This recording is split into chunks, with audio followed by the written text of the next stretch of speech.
Hi guys. Tonight we set foot on the open plains, where the air feels sharp as broken glass and the wind slices across your cheeks like an invisible knife.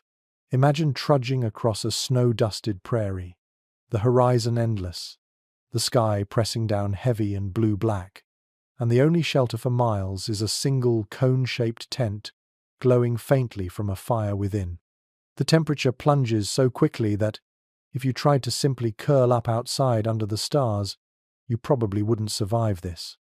So, before you get comfortable, take a moment to like the video and subscribe, but only if you genuinely enjoy what I do here.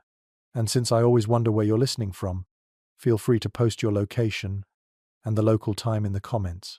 Now, dim the lights, let your shoulders drop, and let's drift into the story.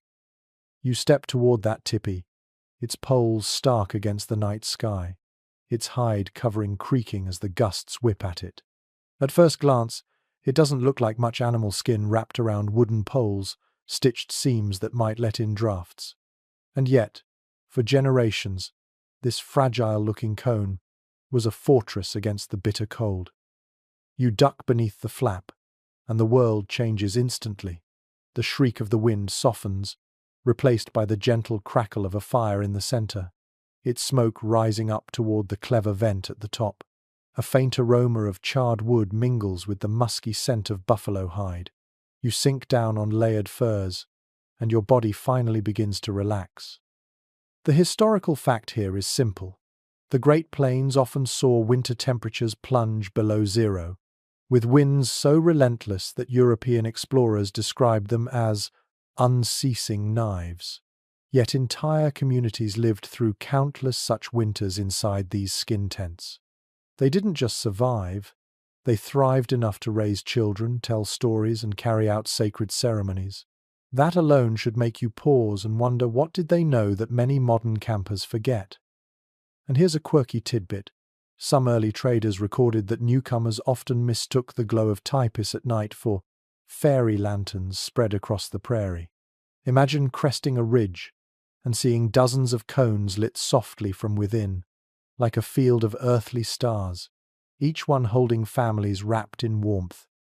Historians still argue whether the primary genius of the teepee was its aerodynamics, able to stand against those prairie gusts, or its portability, allowing people to chase the herds and dodge the worst of the storms. But what no one denies is that this structure, humble as it seems, carried a design brilliance that balanced every need: warmth, safety, and movement. Inside, you hear the wind sighing outside the hides, the occasional rattle of poles as they flex. You notice how the space feels alive. The fire throws shadows that sway gently on the curved walls. Your senses catch the rhythm of life in such a home, soft voices murmuring, a baby shifting under blankets, someone adjusting the fire with a stick so embers don't die. It's intimate, communal, a shelter designed not just to house people but to bring them close together. Picture lying back now, your head against folded robes. The ground beneath has been padded with reeds, grasses, maybe even a layer of earth raised up to block the seeping frost. You feel the insulation immediately, as though the cold has been politely asked to wait outside. If you close your eyes, the snowstorm beyond the flat might as well be another world entirely. There's also something about the way sound behaves in a teepee. The cone shape carries voices upward, softening them, making conversations feel private and hushed. You hear a grandmother telling a tale, her words weaving with the fire's crackle, lulling children to sleep. Someone chuckles softly at a joke that probably wouldn't make sense to an outsider. And the flames continue their steady, hypnotic dance, shadows flickering like gentle phantoms along the sloping hide. You think of how fragile human life is, and yet how clever people become when necessity presses. A sheet of hide, a circle of poles, a well-placed fire pit, suddenly the line between life and death shifts in your favor. Would you, in their place, know what to do? Or would you, like many settlers who perished of exposure, underestimate the ferocity of this land? The first lesson of surviving prairie nights is clear. Shelter is not just walls and roof. It is design in harmony with nature's mood swings. The tipi wasn't built to fight the wind, but to bend with it, to let smoke rise freely, to welcome the fire's heat without trapping its deadly fumes. It was, in its own way, a breathing creature exhaling smoke, inhaling warmth, alive in the night. So here you lie, your breathing slowing, your body sinking into layered furs. Outside, the snow thickens, muffling the prairie into silence. Inside, the tipi holds steady, a small beacon of resilience. And as the flames soften to embers, you can't help but marvel at the ingenuity that let entire nations of people sleep soundly, night after frozen night, in what outsiders once dismissed as mere tents. You stay curled in that warm hollow, but now your attention shifts to the walls themselves. They aren't just fabric stretched thin, they're hides, thick and heavy, drawn from the vast herds of buffalo that once darkened the horizon. Each hide is stitched carefully, overlapping to prevent seams from gaping in the wind. You run your hand over the surface. It feels rough, faintly oily, and it smells of earth and smoke. This is the first real secret of winter survival in a tipi. Buffalo hides turned what looked like fragile tents into sturdy cocoons. Historically, buffalo provided almost every necessity of life for plains tribes. Their meat-filled bellies, their bones became tools, and their hides, especially the thick, winter coats, were turned into coverings that defied the cold. A properly tanned buffalo hide could repel snowflakes and even shed rain, its dense fibers acting like nature's waterproof canvas. The hides used for tipis were often smoked, which preserved them and gave them that dark, musky scent you notice when you lean closer. That smoke treatment wasn't just practical, it made the hides resistant to insects and rot, ensuring the tent coverings could last season after season. And here's a quirky tidbit.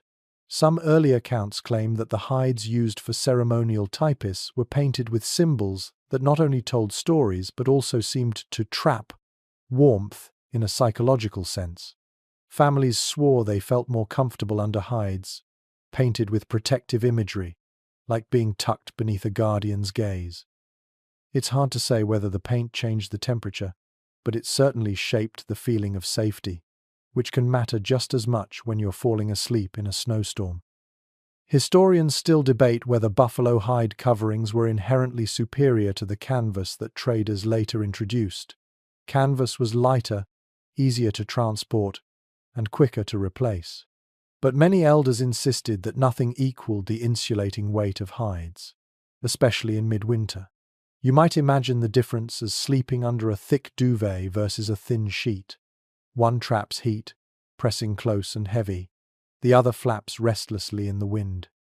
Inside the tipi, those hides creak when gusts push against them, but they don't tear. The overlapping edges are secured tightly to the poles with rawhide thongs, and near the bottom, stones or wooden pegs keep the covering flush with the ground. You picture the wind howling outside, its energy meeting that dense barrier and sliding harmlessly over the curved shape. The tipi doesn't fight the wind, it guides it around, like water flowing around a rock in a stream. You also notice the way the hide glows faintly orange in the firelight. Each flicker of flame inside sets the walls alive with shifting patterns, making the entire interior feel like a living lantern. The hides breathe, letting a trace of air seep through, enough to prevent suffocation but not enough to chill the sleepers. It's a delicate balance, one refined over centuries of trial and error. Run your fingers lower, near the base, and you feel snow packed against the hides from outside. This wasn't an accident. Families sometimes press snow against the bottom edge deliberately, sealing any gaps and adding a frozen wall of insulation. Paradoxically, snow so feared by those unfamiliar with it became another layer of defense when handled correctly. You glance around and realize each hide panel might once have been a living animal charging across the plains. There's a strange intimacy in knowing that the very creature that fed the camp now shields it from death. To many native peoples, the buffalo was more than a resource. It was a relative, honored in ceremonies and thanked for its sacrifice.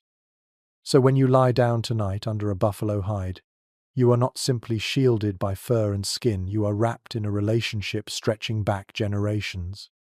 Your breathing steadies as you listen to the low moan of the wind outside, muffled now to a whisper.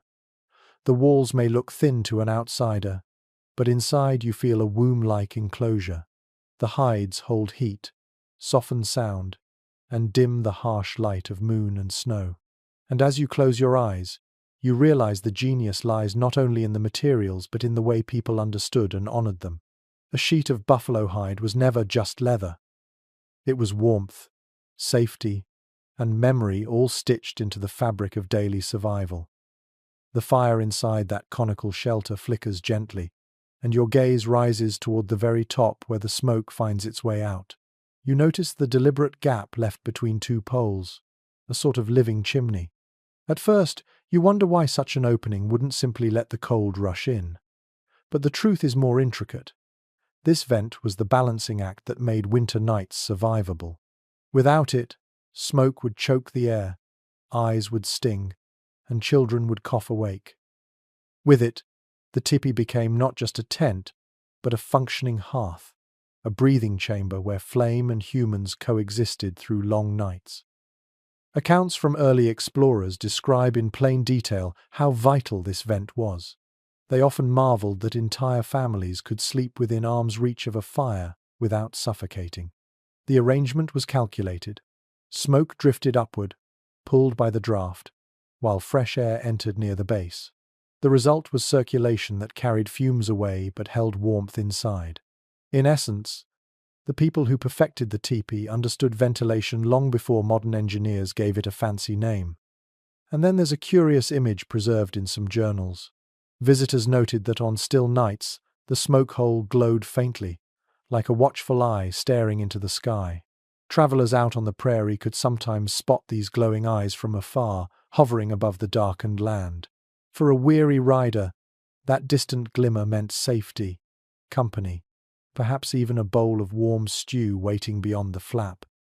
To imagine it now is almost comforting, the prairie itself marked by gentle constellations of firelit vents. Scholars remain divided on one point. Did families adjust the vent flaps constantly through the night, or were they left alone after evening chores?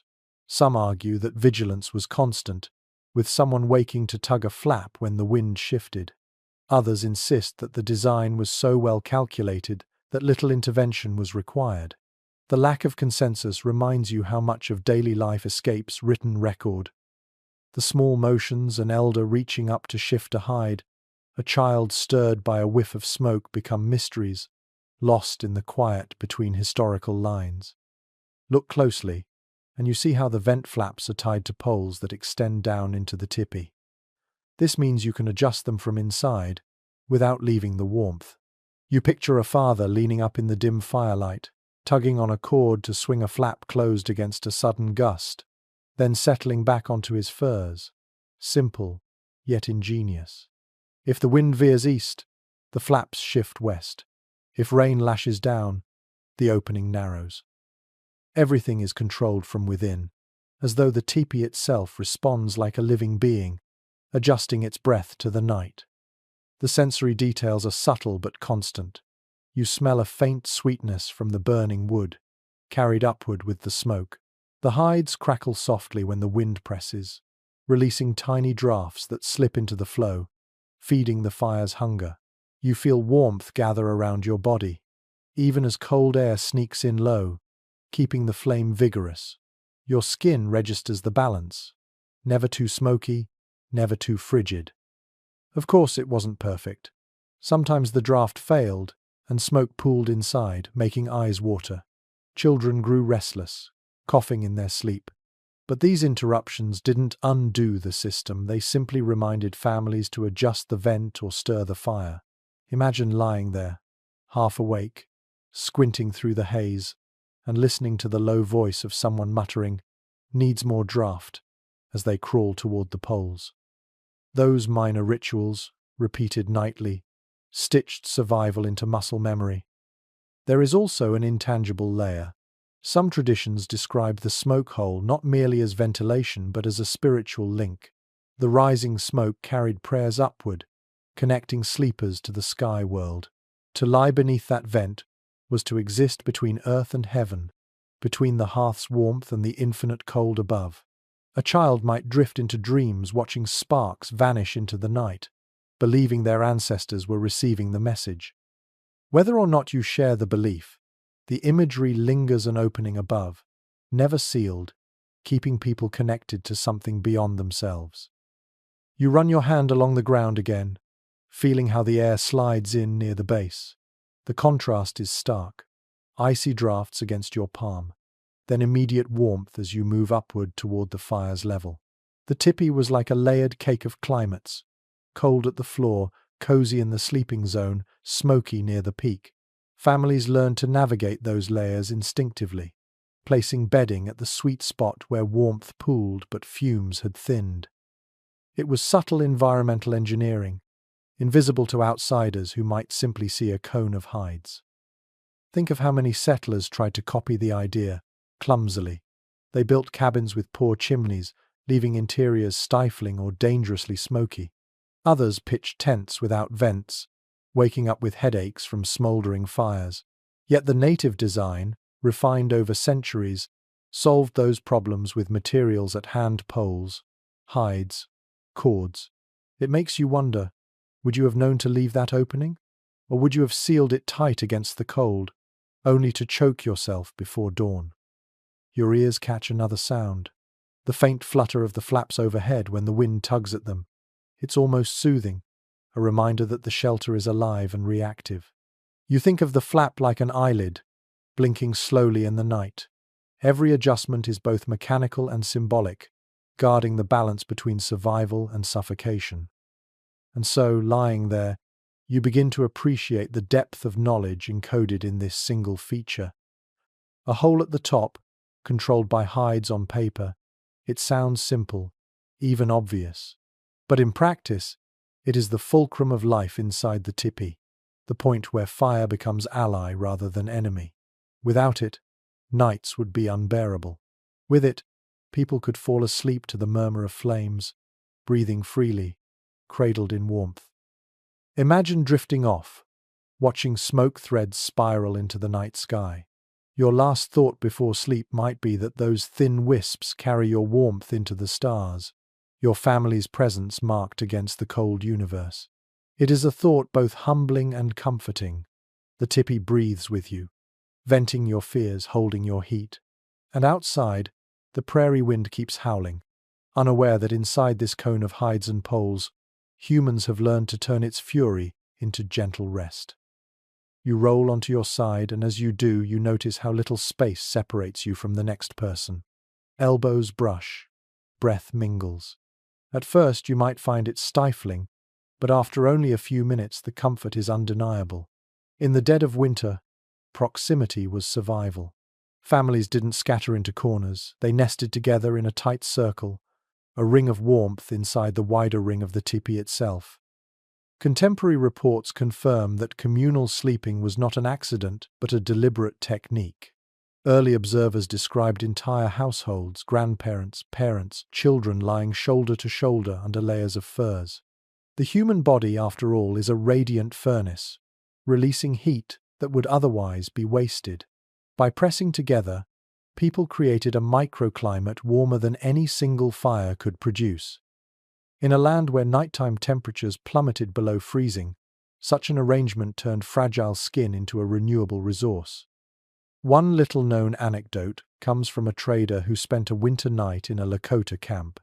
He recalled being startled awake by the sound of soft laughter when he tried to scoot to the edge for space. An elder pulled him back into the pile, explaining in accented English, "If you sleep alone, you freeze alone." It was half joke, half warning, and he quickly learned that modest discomfort was preferable to frostbite. There is ongoing discussion about just how much this closeness was cultural versus practical. Some researchers maintain that it was mainly a survival strategy born of necessity. Others suggest that intimacy itself was valued, and the heat it generated was simply a fortunate side effect.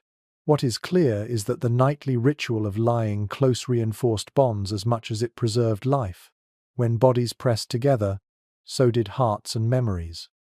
Children fell asleep to the rhythm of their mother's breathing, and elders dozed with the warmth of kin pressed at their backs.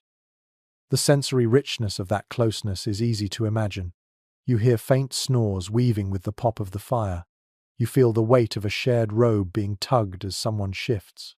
You smell a mix of wood smoke, leather, and the faint animal musk of furs. These may sound oppressive to modern sensibilities, but in the moment, they were as reassuring as a lullaby. Each breath warmed the next. Each heartbeat became part of a collective rhythm that lulled the whole group towards slumber. Of course, challenges existed. Infants squirmed, children argued for elbow space. Someone's cough rattled through the night. Yet even these annoyances were absorbed into the flow of communal life. To be close was to share not only heat but also inconveniences. The tipi demanded patience, empathy, and constant negotiation of space, but the reward was waking alive. Archaeological evidence suggests that bedding was arranged in arcs around the fire pit, with headrests or small bundles serving as pillows. People angled themselves, so feet pointed toward the fire, heads toward the wall. This meant toes and legs soaked up the strongest heat, while faces stayed in the cooler zone closer to the hides. It was a careful choreography, invisible to outsiders but perfected across generations. You picture it now, a circle of bodies, furs layered above, embers glowing at the center. The air grows softer with every exhale, the tipi itself becoming a kind of collective lung. Children murmur half-dreamed words, someone shifts to throw another stick on the fire, and then silence returns. Modern readers sometimes recoil at the thought of such intimacy, preferring personal space. But imagine the alternative, a lone figure huddled under a blanket, exposed to drafts from every side. The tipi was a family machine, a chamber where togetherness kept skin from freezing and hearts from drifting. There's a lesson here, perhaps. In a world that prizes independence, it can be unsettling to remember that survival often demanded the opposite. Bodies pressed close, not by choice of romance, but by the law of cold, and within that enforced closeness grew tenderness, tolerance, and resilience. Another detail worth savoring is the psychological warmth that came with it. Imagine waking in the middle of the night, hearing the gale outside, and feeling the reassuring presence of loved ones on both sides. You might not see their faces in the dim light, but you know their warmth is real, their breathing steady. That reassurance could mean the difference between restless anxiety and the peace needed to drift back into sleep. Some experts argue that this arrangement also shaped the very social fabric of plains communities. By sleeping close, people normalized interdependence. Children grew up with constant physical connection, elders remained integrated rather than isolated, and family bonds stretched across generations under a single hide roof. Sleep, in this sense, was not just a biological pause but a nightly rehearsal of unity. So you lie there, shoulder to shoulder, lulled by the chorus of breathing. The tipi walls flex as the wind tests them, but inside, the warmth holds steady. It's not just firewood and hides keeping you alive tonight. It's the nearness of others, the merging of body heat into a pool of safety. And as your eyelids grow heavy, you recognize the quiet genius. In a land so merciless, togetherness itself was the softest blanket. You shift on the bedding, and as you do, a surprising sensation rises from below. The ground, which you expect to be hard and icy, holds a faint trace of warmth. You press your palm flat, and the surface feels not merely insulated but actively radiating heat.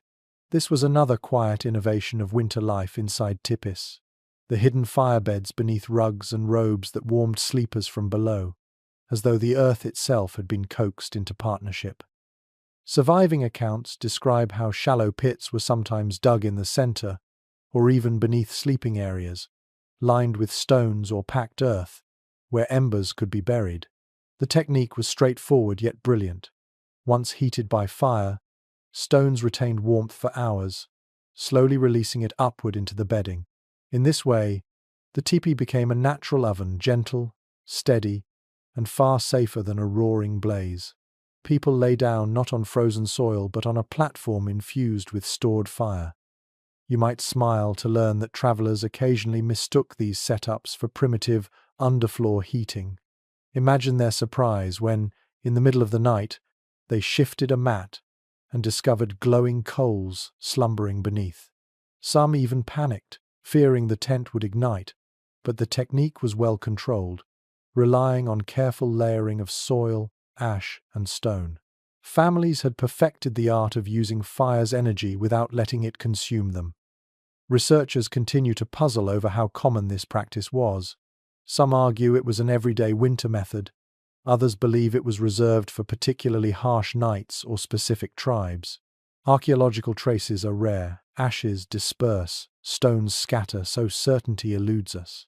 But enough written observations survive to suggest that, at least in some communities, the ground itself joined the nightly effort to keep the cold at bay. Consider the sensory experience of such warmth. You lie back, layers of furs above, but beneath you, a faint pulse radiates upward. It feels like sleeping on the belly of some great animal, steady and dependable. The cold outside becomes irrelevant. Your body is cradled between heat rising from below and heat falling from the fire's glow above.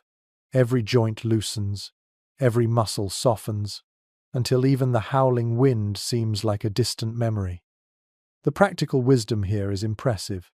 Fires built openly on the surface could scorch hides or suffocate sleepers, but by embedding embers underground, families turned danger into safety. The earth itself became insulation, buffering flame and holding warmth in reserve. It is a reminder of how deeply people observed their environment. Stone's ability to store heat, soil's talent for dampening flame, air's need to circulate. Every detail mattered, and every mistake could be fatal. Picture the preparations. As twilight falls, members of the household gather to heat stones until they glow faintly. Using sticks and antler tongs, they roll these stones into shallow pits, then cover them with soil. Mats of reeds, grasses, or rawhide are laid over top, creating a barrier between embers and bedding. Finally, furs are spread across the surface. By the time everyone settles in, the ground radiates a warmth that lingers long into the night. It's a system so clever that modern campers have attempted to replicate it, often with clumsy results. Yet here, it was second nature, passed quietly from elder to youth. A curious side note emerges in some oral traditions. People spoke of sleeping on the fire's memory. Embers buried beneath them were imagined as dreams of the flame, still alive but no longer visible.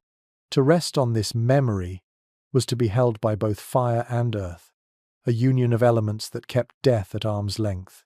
You might find the poetry unnecessary when your body is simply grateful for warmth, but to those who lived in such intimacy with the land, symbolism and survival rarely stood apart. Now think of the psychological comfort. You know the cold cannot seep through the floor because the floor itself glows with life. You know the fire cannot die entirely because its ghost lies beneath you. Even in your deepest sleep, that awareness lingers, smoothing fears and quieting the restless stir of the night.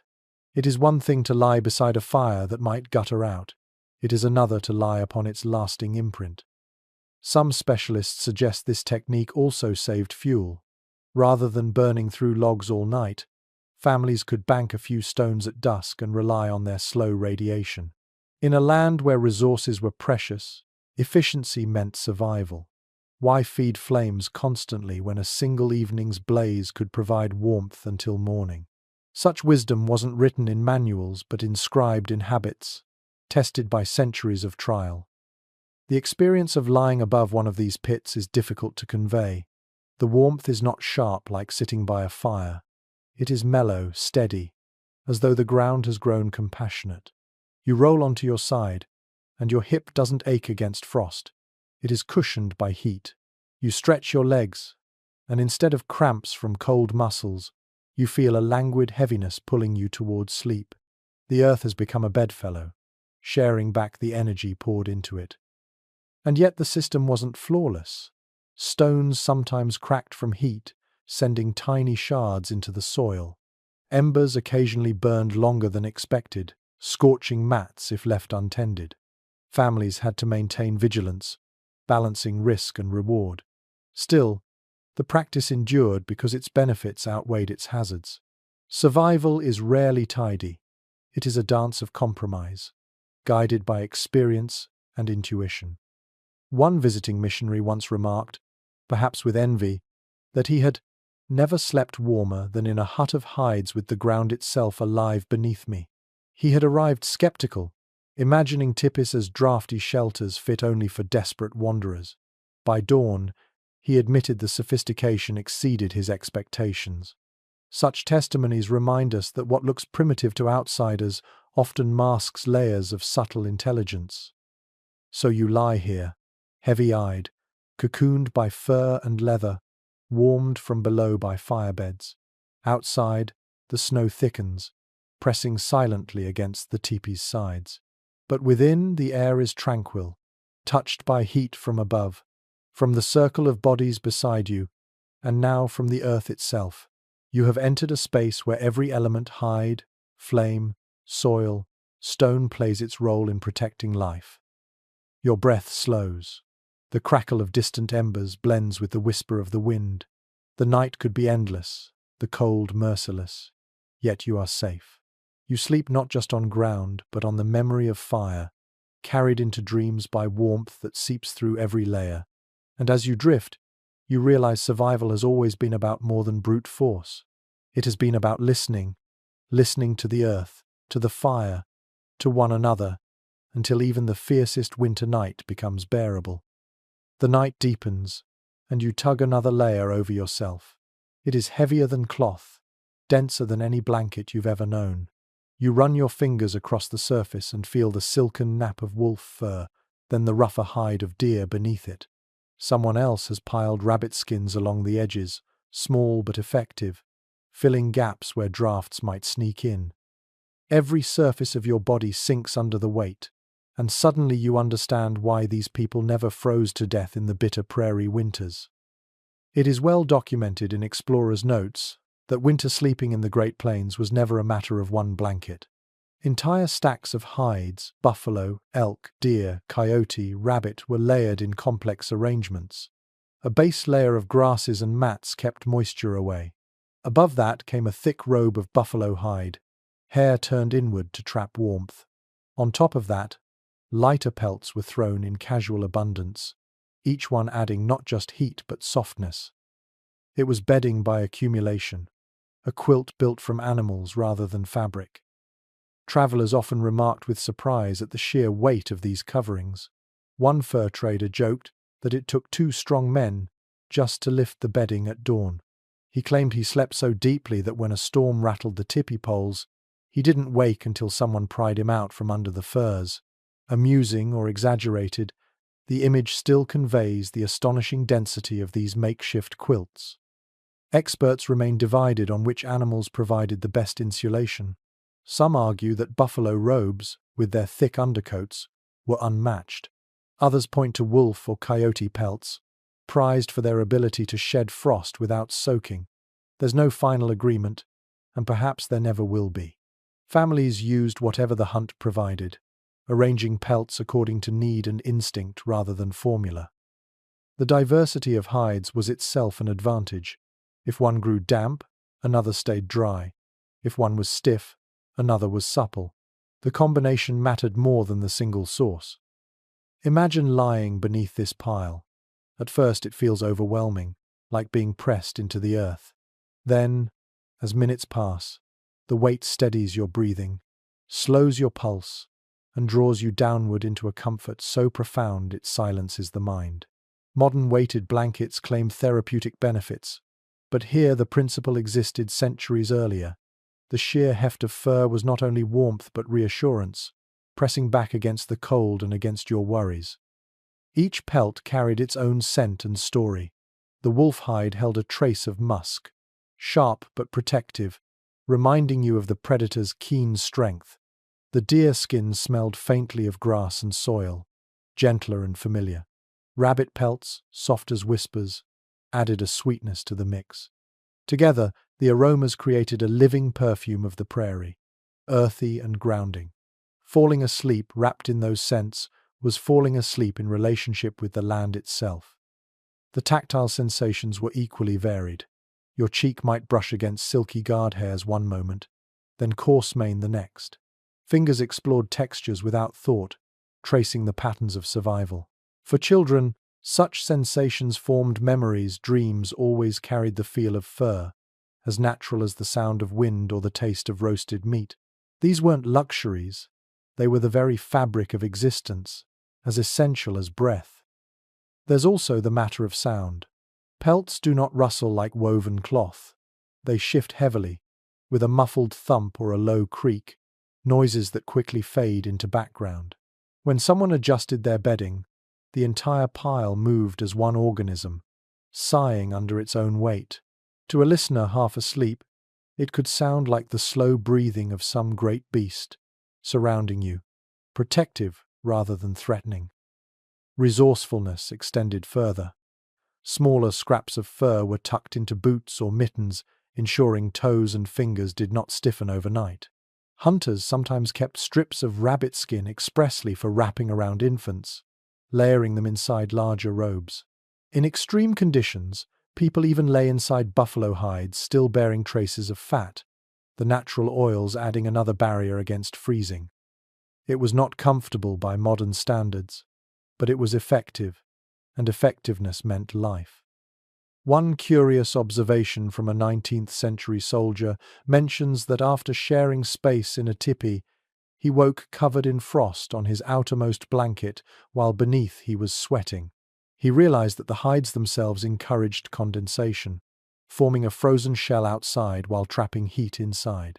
In a sense, each sleeper became a furnace, steaming the inner layers while the cold turned the top into an icy crust. Strange as it sounds, this system prevented warmth from escaping further, like a natural thermos. The visual image inside the teepee was striking.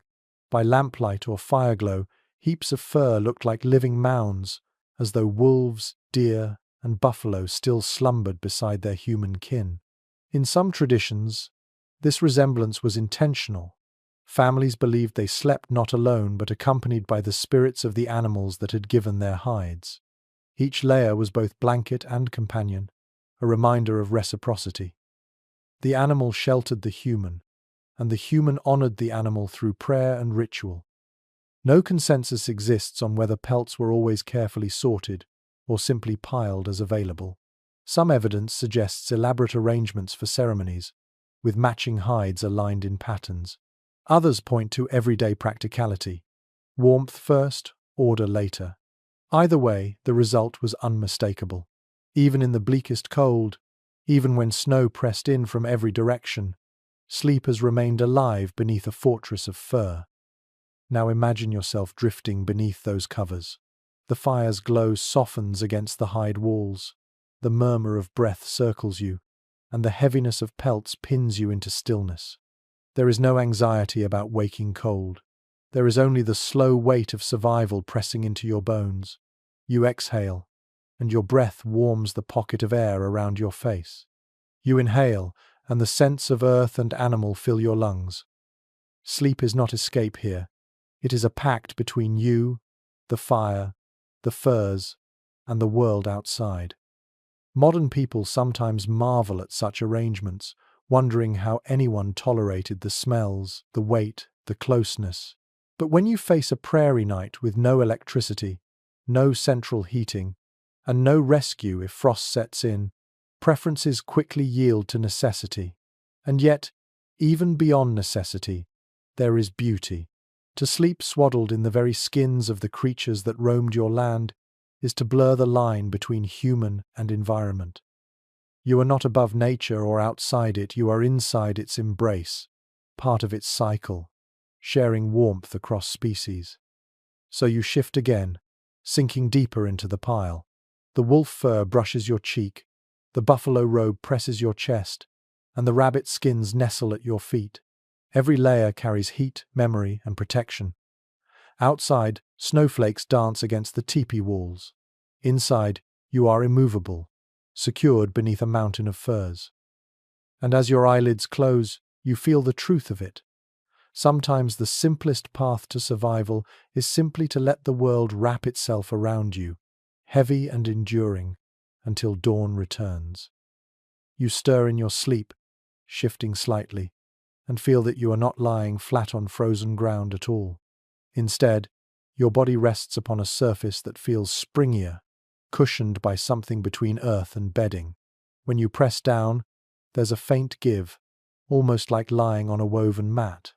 Then you realize the people who built this shelter had no intention of sleeping directly on the unforgiving prairie floor.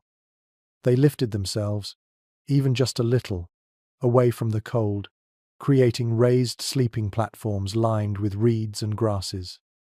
Archaeological digs and recorded descriptions show how carefully these platforms were arranged. In some Tipis, bundles of willow branches, cattails, or tall prairie grasses were lashed together to form mats. These mats were then set atop shallow layers of earth or stone, creating a floor above the ground. On this went hides and robes, building a sleeping surface that resisted dampness and cold seeping up from below. In a world where the soil itself could feel like ice, this innovation kept bodies just high enough to stay dry and warm. One curious detail emerges in accounts from French trappers. They remarked on how springy the bedding felt compared to the stiff cots they carried in their wagons. One even compared it to lying on a hay mattress in a farmhouse, surprised to find such comfort in what he had dismissed as a savage tent. That surprise reveals a common theme. Outsiders often underestimated the sophistication of what they saw. Scholars continue to debate whether these platforms were permanent fixtures or improvised as needed. Some argue that families rebuilt them every time the tipi moved, weaving mats anew at each site. Others suggest they carried rolled-up bedding mats from camp to camp, ready-made for the next shelter. With no definitive evidence, the truth may have been a mixture. Local reeds used when abundant, portable mats when travel demanded speed. Either way, the principle remained: nobody slept directly on frozen soil unless forced by dire circumstances. The sensory difference is profound. Imagine lying on the bare ground in midwinter, the frost leaching into your bones, joints stiffening, every breath shivering your ribs. Now imagine lying just a few inches above that, on a mat that breathes, with grasses and hides insulating you from below. Your back feels cushioned, your hips don't ache, and warmth pools around you instead of being pulled downward. That small elevation changes the entire experience of the night. The reed mats also had a practical bonus. They allowed air to circulate underneath. This kept moisture from pooling and prevented mold from forming. Anyone who has camped in damp conditions knows the misery of waking in soaked bedding. By lifting themselves just enough, families avoided that hazard. Dry bedding meant warm bedding, and warm bedding meant life. It is easy to imagine the daily ritual of building these platforms. Children might gather cattails or reeds in summer, elders directing them to the best patches near riverbanks. Women wove the stalks into mats with practiced speed, hands moving rhythmically, strands bending and folding with familiarity. By the time winter arrived, these mats were ready, rolled and stacked with the rest of the household goods. When the tipi was raised, the mats were unrolled, forming the first layer of comfort. Everyone contributed, and everyone benefited. A little-known observation comes from a 19th-century missionary who slept in a tipi one winter. He wrote that when he awoke, he was astonished to find frost covering the grasses beneath his mat, while his body had stayed warm above. The mat had trapped the condensation, freezing it safely away from him. "I lay above a frozen carpet," he remarked, "yet never once did the chill pierce me. Such a simple design, and yet it transformed hardship into rest." There is also the psychological side to consider. Sleeping on a raised surface feels different than sleeping on bare ground. It elevates you, symbolically as well as physically. Some oral traditions suggest that people believed lying slightly above the earth protected sleepers from certain spirits that wandered at night. Whether or not you accept the spiritual meaning, the comfort was undeniable. To be lifted, however modestly, was to reclaim power over the cold that sought to drag you down. And then there is the sound. When someone shifted on a mat of reeds, you would hear a soft creak, like whispering grass in the wind. It blended with the crackle of the fire and the sighs of sleepers, forming a natural lullaby. Children may have drifted into dreams listening to that faint rustle, associating it forever with warmth and safety. Imagine now the physical layout inside the tipi. Around the fire pit in the center, arcs of raised bedding formed a circle. Each family member had a spot, heads toward the wall, feet angled toward the fire. The raised mats meant that even when snowmelt seeped into the soil, sleepers stayed above the wetness. They were suspended, not far, but just far enough to matter. This was survival measured in inches, not miles. Modern campers sometimes try to replicate the effect with foam pads or inflatable mattresses. Yet the principle is identical. Separate the body from the cold earth, and comfort multiplies. It's striking to realize that long before plastic or nylon existed, the people of the plains already solved this problem with plants and skill. One fur trader confessed in his diary that after several weeks of sleeping on reed mats inside Tipis, he dreaded returning to his own military cot. "I shall miss the grass," he wrote, "for it bends where I do and never complains." His words are both practical and poetic, capturing how quickly one adapts to comfort when it is wisely designed. So here you lie, your body no longer pressed against frost. You feel cushioned, buoyed as though the earth itself has softened for you. The fire glows, pelts weigh heavy above, and now the ground below joins in kindness. You are sandwiched between generosity, the hides above, the reeds below, and in that embrace, sleep becomes not a desperate grasp at warmth, but a gentle drift into dreams. The genius of raised sleeping platforms was not just insulation, but dignity. People did not merely endure winter nights on the bare ground. They shaped their environment to support them. That shaping was quiet, humble, invisible to many, yet its effect was profound. In every creak of grass, in every dry night's sleep, it whispered the same truth. Survival lies in small elevations, in lifting oneself just enough above the cold to rest without fear. You open your eyes in the middle of the night, just for a moment, and see that the fire hasn't gone out. The embers are still glowing, their light pulsing gently like the heartbeat of the tipi itself. Someone has stirred them, added a few sticks, maybe shifted the logs so they burn slower. It is not chance. It is vigilance. These fires did not die when people fell asleep. They were coaxed, nudged, and carefully watched, ensuring that warmth endured until dawn. Historical records describe the practice of maintaining what they called a living fire. Families never let flames extinguish completely. Instead, they banked them, pushing logs together, covering embers with ash so they smoldered instead of flaring. By doing so, they conserved fuel while preserving heat. At intervals, someone would stir the ashes, letting the embers breathe again. The tipi was rarely without that soft, reddish glow. One rather surprising account comes from a fur company clerk, who claimed he was amazed to find the same fire glowing night after night inside a single lodge for months on end. He wrote that it was as though the fire itself belonged to the family, a member that never left them. His astonishment makes sense. For him, fire was something built and rebuilt each day. But for the people here, it was continuity, a flame passed forward through time, nurtured by every hand that fed it. Researchers remain divided over whether specific roles were assigned for this nighttime tending. Some ethnographers suggest that women primarily managed the fire, rising in the night to adjust fuel. Others argue that duties rotated among household members, with even older children sometimes responsible for poking the coals. Because diaries and oral histories vary, there is no single conclusion. What is clear is that someone always watched, listened, and acted when the fire began to falter. Think about how this vigilance reshaped the rhythm of sleep. Nights were not entirely still. They pulsed with tiny interruptions. Someone coughed, rose, shuffled over, nudged the fire, then lay back down. These moments of half-wakefulness became normal, woven into the fabric of rest. Unlike the modern idea of solid 8-hour sleep, nights here were segmented, social, and responsive. You might drift in and out, aware of embers sparking, reassured by the sound of logs settling. The sensory atmosphere was magical. Imagine the glow illuminating faces briefly when someone bent to stir the fire, their cheekbones lit orange, shadows thrown across the curved hide walls. The smell of fresh wood joined the heavier scent of buffalo hide. The faint crackle reassured everyone that the cold remained at bay.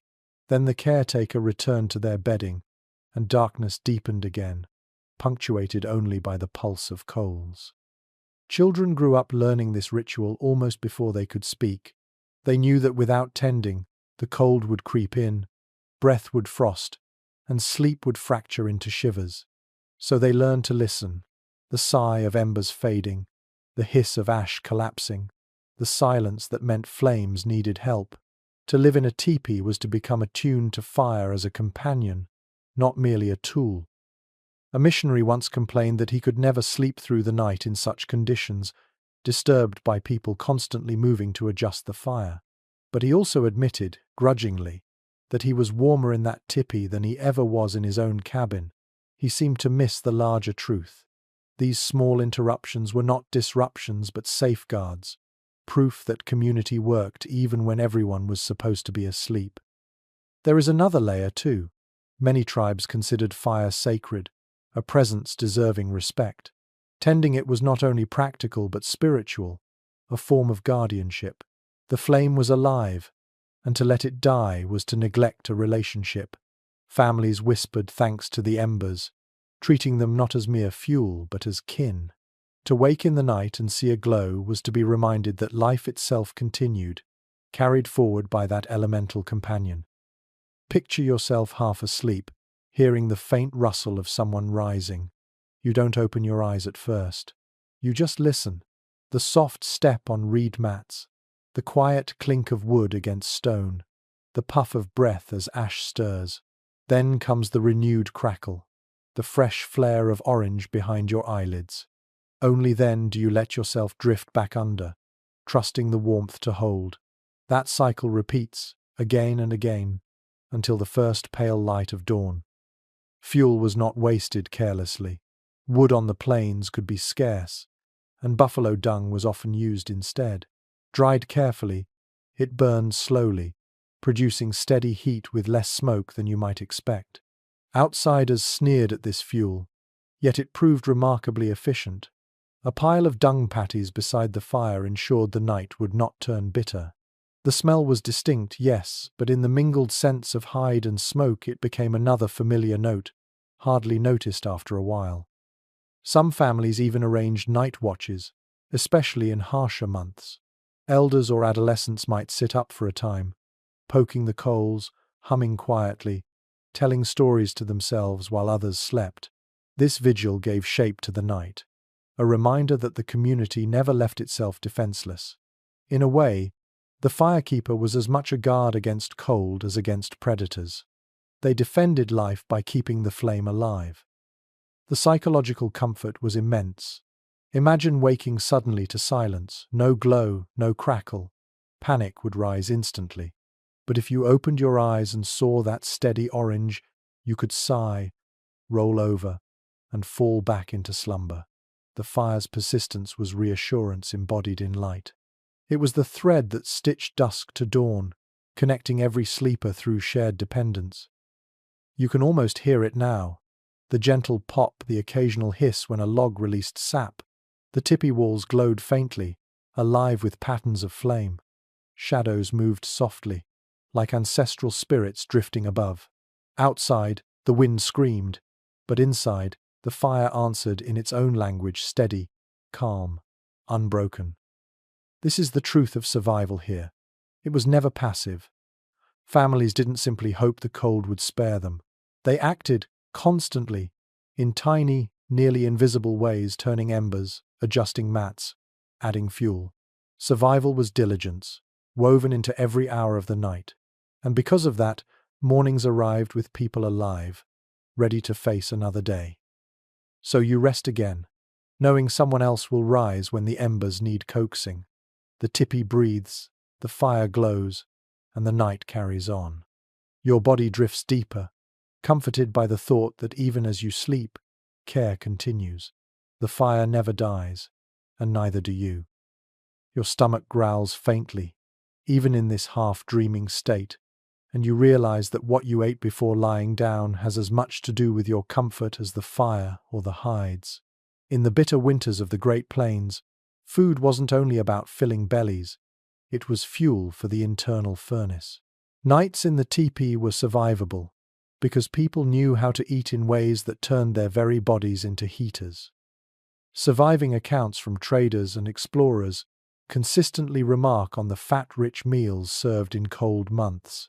Buffalo meat, especially cuts heavy with marrow and fat, was prized not only for flavor but for the slow-burning energy it provided through the night.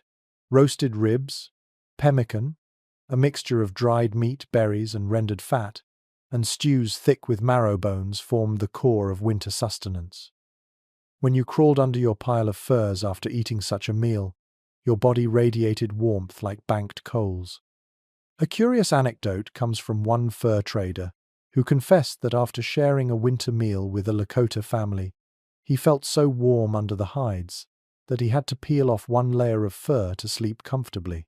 He was shocked, he wrote, that food could make such a difference, his body generating heat long after the fire had dimmed. He admitted, somewhat sheepishly, that in his own camp, he often shivered through the night because his diet lacked the richness of the people who had welcomed him. Researchers are still debating just how central fat consumption was to winter survival. Some argue it was absolutely essential, that without a diet heavy in rendered fat, the human body simply could not endure sub-zero nights. Others suggest that while fat helped, the combination of fire, hides, and shelter was enough on its own. The lack of consensus underscores how intertwined all these strategies were: diet, design, and discipline, working together in ways that outsiders often failed to appreciate. Imagine the sensory world of those meals. You sit by the fire, steam rising from a pot, the smell of roasted meat filling the tipi. A ladle dips into thick stew, pouring chunks of marrow-rich buffalo and starchy roots into a wooden bowl. You lift it, sip slowly, and feel the warmth spread downward into your chest and belly. That heat doesn't fade quickly. It lingers, converting to energy that your body will spend slowly, hour by hour, as you lie still beneath the furs. Children, too, were encouraged to eat heartily before bed, even if they were sleepy. Parents knew that full bellies meant warm children. Babies were sometimes given broth, their tiny bodies infused with nutrients that kept shivers away. Everyone carried some of the fire inside them when they curled up for the night. Fuel conservation extended to the body as well. Eating meant the body could burn fat for heat instead of muscle. The people of the plains understood this instinctively, if not in scientific terms. They hunted buffalo not only for hides, but for the fat that made nights bearable. Bones were cracked open, marrow scooped out, and even rendered fat stored in bladders or hides for later use. Nothing was wasted, because everything was survival. Another curious note from early observers. Some reported that before bed, children were sometimes given chunks of tallow to chew. Not for flavor, though some may have enjoyed it, but for the steady warmth it produced. Outsiders often recoiled at the practice, unable to see past their own cultural lens. Yet the wisdom was clear. A child with fat in their belly was a child who would wake alive. The psychological comfort of food also mattered. Imagine sitting in a warm glow, sharing a meal while the storm howls outside. The taste of fat, rich and satisfying, reassures you that you have resources, that you will not go hungry, that the night will pass safely. Eating wasn't just about calories, it was about confidence. That confidence itself became warmth. Some anthropologists suggest that feasting before sleep shaped the very rhythm of plains culture. Nights were not only for rest but also for digestion. Dreams unfolded in bodies busy with processing fat and meat, heat rising as metabolism did its quiet work. People woke not only rested but replenished, ready to hunt or travel again. Sleep and food became inseparable partners, each making the other possible. Now picture yourself after such a meal. You lie back, heavy with fullness, body humming with energy. The fire glows, the hides weigh upon you, and inside, your stomach churns steadily, feeding warmth into your limbs.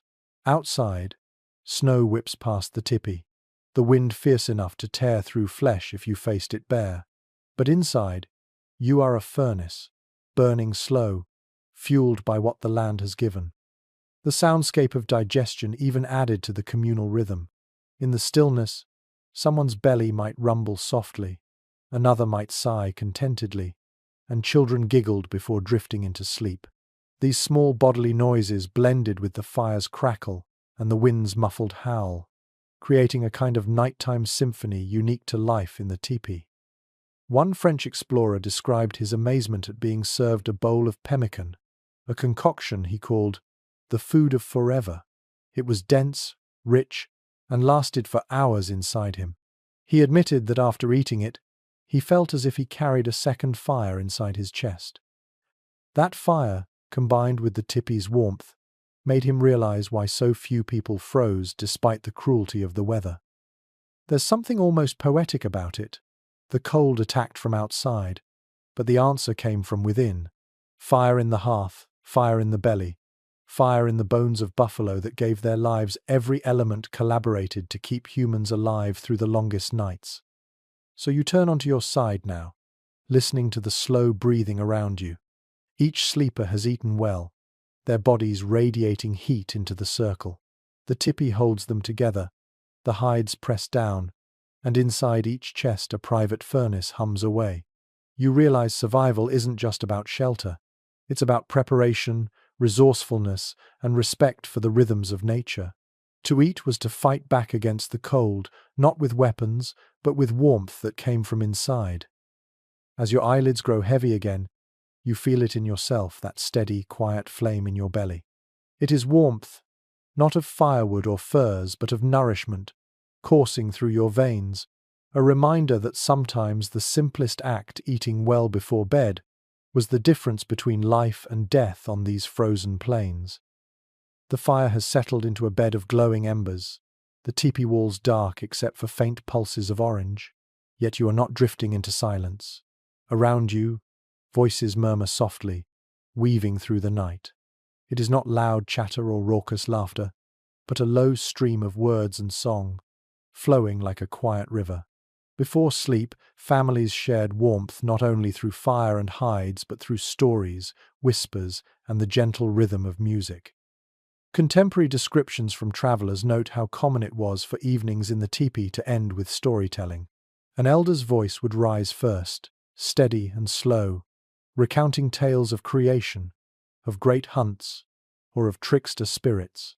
Children, already tucked beneath furs, would listen wide-eyed, their imaginations painting vivid pictures against the hide walls. The cadence of the stories often matched the crackle of the fire, hypnotic and lulling, carrying listeners deeper into rest. These weren't merely tales, they were lessons disguised in narrative, teaching children about courage, humility, and respect for the natural world. One curious observation from a settler who once shared such a night describes how, after hours of travel in bitter cold, he found himself soothed by a song sung barely above a whisper. A grandmother hummed, rocking a child, and the entire tipi seemed to fall into rhythm with her. He admitted he understood none of the words, but he swore the melody warmed him more deeply than the fire. Perhaps it was suggestion, perhaps fatigue, but he left convinced that song itself was another layer of insulation, pressing gently against the cold. Experts disagree on whether these late-night rituals were primarily for children's sake or for everyone. Some argue the songs and stories mainly served to calm little ones before they slept, while others suggest they were equally crucial for adults, binding the group emotionally before silence descended. What cannot be disputed is that these nightly rituals made sleep More than a physical necessity, they made it a communal ceremony. Picture the atmosphere. Shadows stretch long on the hide walls. The fire throws moving images, and a voice carries across the small space, slow and rhythmic. Someone chuckles at a remembered incident. Someone else adds a line to the story, turning it playful. A drumbeat, faint and steady, might tap out time. The tipi fills not with heat alone, but with shared memory, laughter, and reassurance. In that environment, sleep becomes not a solitary surrender but a collective drift, everyone sliding gently together toward dreams. The sensory details are delicate. The crackle of embers punctuates sentences. A child's laugh rings briefly, then fades into a yawn. The smell of smoke lingers in hair and robes, a constant companion, while the rustle of furs marks someone settling into place. These sounds and smells become the lullaby, their familiarity stronger than any blanket. You can imagine the power of those moments on a long winter night. Outside, winds batter the prairie. Wolves howl across the frozen grasslands. But inside, voices layer over one another, creating a dome of humanity. The tipi is not merely resisting cold, it is asserting life, culture, and joy in the face of harshness. Story and song were defiance as much as comfort, proof that the cold could not silence them. A fur trader once recorded his bafflement at how people laughed heartily on nights when he felt sure they would be too exhausted to speak. He confessed that he envied their resilience, wondering where the strength came from. Perhaps he missed the truth. The laughter was not an afterthought. It was a strategy. To laugh was to relax muscles, to let tension dissolve, to prepare the body for rest. Joy itself was a tool of survival. The intimacy of whispers also mattered. After stories ended and children drifted into sleep, couples spoke softly to one another, sharing private thoughts in the half-dark. The small, hushed voices built intimacy in the circle, reassuring each sleeper that they were seen, heard, and connected. Even silence itself became part of the ritual, a shared silence, heavy with trust, in which everyone could close their eyes knowing they were not alone. Some anthropologists suggest that such practices altered the very architecture of memory. When stories were told night after night, in the same enclosed space, listeners carried those lessons into dreams. They dreamed in the language of their people, in symbols reinforced by song and repetition. The tipi thus became not just a shelter but a school, a classroom where the curriculum was sung softly in the glow of embers. Imagine now your own place in that circle. You are lying with your head on a folded robe, eyes half closed, listening to a tale about a trickster coyote who outsmarts the freezing wind. You smile faintly, the story tickling your imagination.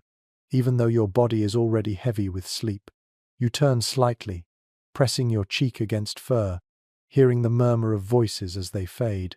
Before you know it, the words are no longer separate from your dreams, they have become part of them. A missionary once remarked, grudgingly, that such evenings seemed childish, filled with laughter and nonsense. But later he admitted that, when alone in his cabin, he missed the sound of voices. The silence of isolation was colder than any wind, he wrote. It is a telling confession. Humans can endure bitter temperatures if surrounded by warmth of spirit, but even mild chill becomes unbearable in solitude. So you listen one last time, eyes closing. A voice still murmurs, a song still hums, and the tipi sways softly in the wind. Outside, winter rages, but inside, stories carry everyone across the threshold of sleep. You realize now that warmth is not only fire and fur. It is laughter, whispers, and song in tangible blankets woven every night, wrapping the heart as securely as any buffalo robe. The night wears on, and eventually dawn begins to creep across the horizon. You are still curled in your cocoon of hides, but a new awareness stirs. The flap of the tipi has been positioned deliberately, and you notice it points toward the east. When the first strands of sunlight break across the prairie, they will shine directly into this doorway, illuminating the interior. This wasn't simply luck or whim. The orientation of the teepee itself carried meaning, both practical and spiritual. Archaeological surveys and ethnographic reports reveal a consistent pattern. Many tribes chose to place their entrances facing east. This ensured that the rising sun poured warmth and light into the lodge at the coldest time of day, just before people stirred from sleep. It was a design that linked shelter to the rhythm of the heavens, aligning daily life with celestial order. The choice offered more than comfort. It meant protection, a way to begin each day in harmony with nature's strongest source of renewal. One evocative story comes from a 19th century visitor who noted that, at sunrise, families sometimes sat in silence for a moment, letting the rays spill across the floor before they spoke. He described it as though the people were greeting the day itself as a guest entering through the flap. The image is striking light, treated not as background but as presence, joining the circle of sleepers. There is ongoing debate among scholars about whether this orientation was primarily spiritual or pragmatic. Some argue that turning eastward was mainly functional, catching warmth and avoiding prevailing winds from the west. Others insist that symbolism dominated, with the rising sun viewed as sacred and the doorway as an intentional gateway to renewal. The truth may be both. In cultures where spirituality and survival were intertwined, practicality often carried sacred resonance. The sensory experience of that dawn is vivid. Imagine lying under your pelts as the first pale glow filters through the opening. The air still stings with cold, but suddenly a stripe of golden warmth stretches across the tippy floor. Dust motes dance in the beam. Children blink awake, their eyes catching the shimmer. The fire crackles faintly, adding orange to gold. For a moment, the entire space feels transformed, half hearth, half cathedral. The doorway also functioned as a point of defense. By facing east, families could watch the approach of day and visitors alike, while keeping their backs to harsher weather.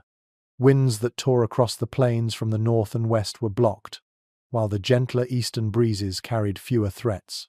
It was orientation as shield, the tipi standing not just as a home but as a fortress balanced on the compass.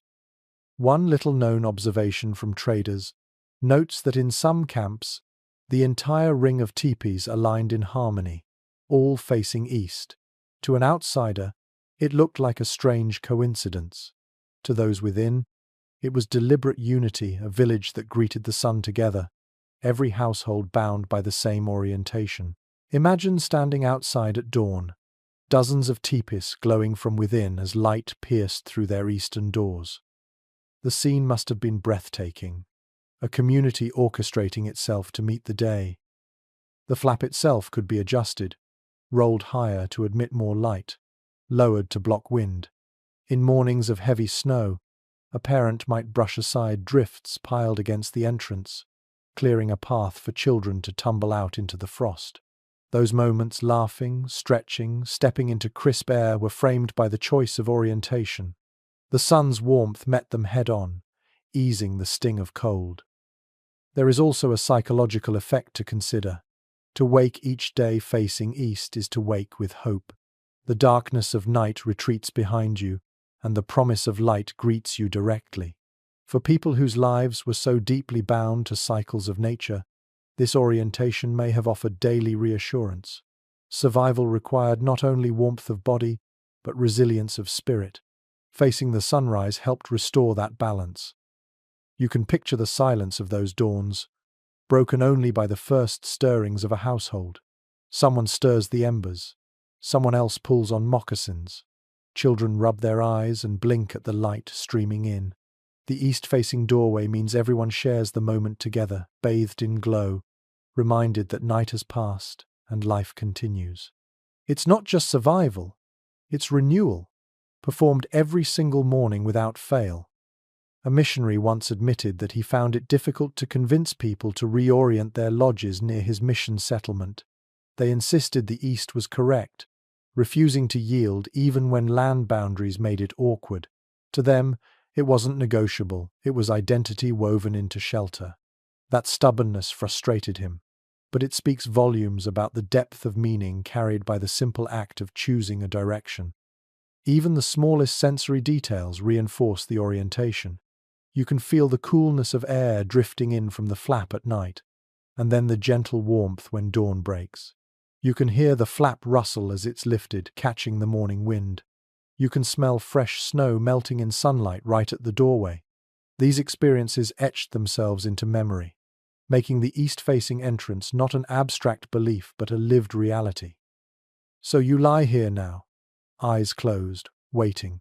Soon that first light will filter in, cutting across the fire pit and touching your face. It will be cold still, yes, but somehow gentler, as if the day itself is leaning down to kiss you awake. The teepee is more than shelter tonight. It is a compass, a sanctuary aligned with the sky, a structure that not only holds you alive through winter's cruelty, but wakes you in communion with the rising Sunday. You wake in the middle of the night and notice the wind has shifted. It moans harder now, hurling itself against the sides of your tipi, rattling the poles with restless fingers. Yet somehow, the structure doesn't buckle, and the cold doesn't slice in as sharply as you'd expect. Then you remember, you are not alone out here. Dozens of other tipis stand nearby, forming a protective circle. Their hides and poles shoulder the wind together, each lodge shielding the next. Survival in winter wasn't only about what happened inside one tipi. It was about how the village itself was arranged, a design as intentional as the lodges themselves. Surviving maps and early accounts describe how camps were laid out in rings or semicircles, often with entrances all facing the same direction. The tipis on the outer edge bore the brunt of the storm, breaking the wind so that those deeper inside felt less of the force. This wasn't coincidence. Communities understood that to thrive, shelter had to be collective. One tipi was strong, but a village of tipi was nearly indomitable, each cone acting as part of a larger barrier against the relentless prairie gusts. A curious detail comes from an officer who rode into a camp during a blizzard. He remarked in his journal that the noise of the wind lessened dramatically once he entered the circle. It was as if he'd stepped into a fortress of hides, he said, where the fury of the storm was muffled to a low growl. What he perceived as strange was simply the result of geometry and community. Rows of lodges turned their broadest sides to the gale, creating a buffer zone of calmer air inside. Researchers remain divided on whether these arrangements were always symmetrical or varied according to terrain. Some argue that tipis were set in near-perfect rings regardless of location, reflecting ritual order as much as practicality. Others suggest that families adapted layouts to landforms huddling closer near riverbanks, scattering wider across hills. The truth, as usual, may lie between. Order and adaptability worked together, ensuring that every household benefited from collective design. Imagine the sensory experience of being inside such a village at night. Outside the ring, the wind screams unbroken, carrying snow like knives. But within, the sound is muted, softened by the first line of lodges. Fires glow from dozens of vents, smoke drifting into the sky in thin, wavering columns. The light resembles stars anchored to earth, a constellation of human survival. You hear distant laughter, the shuffle of feet, dogs shifting in the snow. The sense of enclosure calms you, reminding you that your tipi is not an isolated speck but part of a living organism, the camp itself. Children must have felt this most keenly. When they stepped outside at dawn, the first thing they saw was not the endless prairie but the ring of other lodges. That sight reassured them that they belonged to something larger, that warmth extended beyond their own family circle. To play in the snow between tipis was to live inside a fortress made of kinship. One traveler noted how the ring also shaped wind patterns so that snowdrifts piled predictably, often at the camp's edge rather than its heart. This meant pathways between lodges remained passable, even in heavy storms. It was another unspoken benefit of collective design. The very forces of nature were redirected, channeled into less threatening shapes. What to an outsider looked like chaos tents scattered across frozen ground was, in fact, meticulous choreography. There's also a cultural layer here. Some oral traditions describe the circle as sacred, mirroring the cycles of the sun, moon, and seasons. To arrange Tipis in a ring was not only practical but symbolic, aligning human shelter with cosmic order. At night, when firelight flickered through hide walls, the circle must have looked like a glowing wheel set down upon the earth. Families slept within that wheel, wrapped in both community and meaning. The sounds of such a village at night carried reassurance. You could hear fires crackling from multiple directions, voices drifting through the wind, dogs barking occasionally at shadows. No single tipi was ever alone in silence. Even in sleep, you remained part of the collective, your warmth doubled by the knowledge that others shared the night with you. This psychological comfort, subtle but potent, mattered as much as any physical wall of hides. A fur trader once complained that he could never find privacy in such a camp, surrounded always by people. But later, during a solitary journey, he admitted he longed for the comfort of that circle. Alone, the wind seemed louder, the cold sharper, and the nights longer. Within the camp, those same elements had felt softened, shared. What he had dismissed as confinement, he later recognized as protection.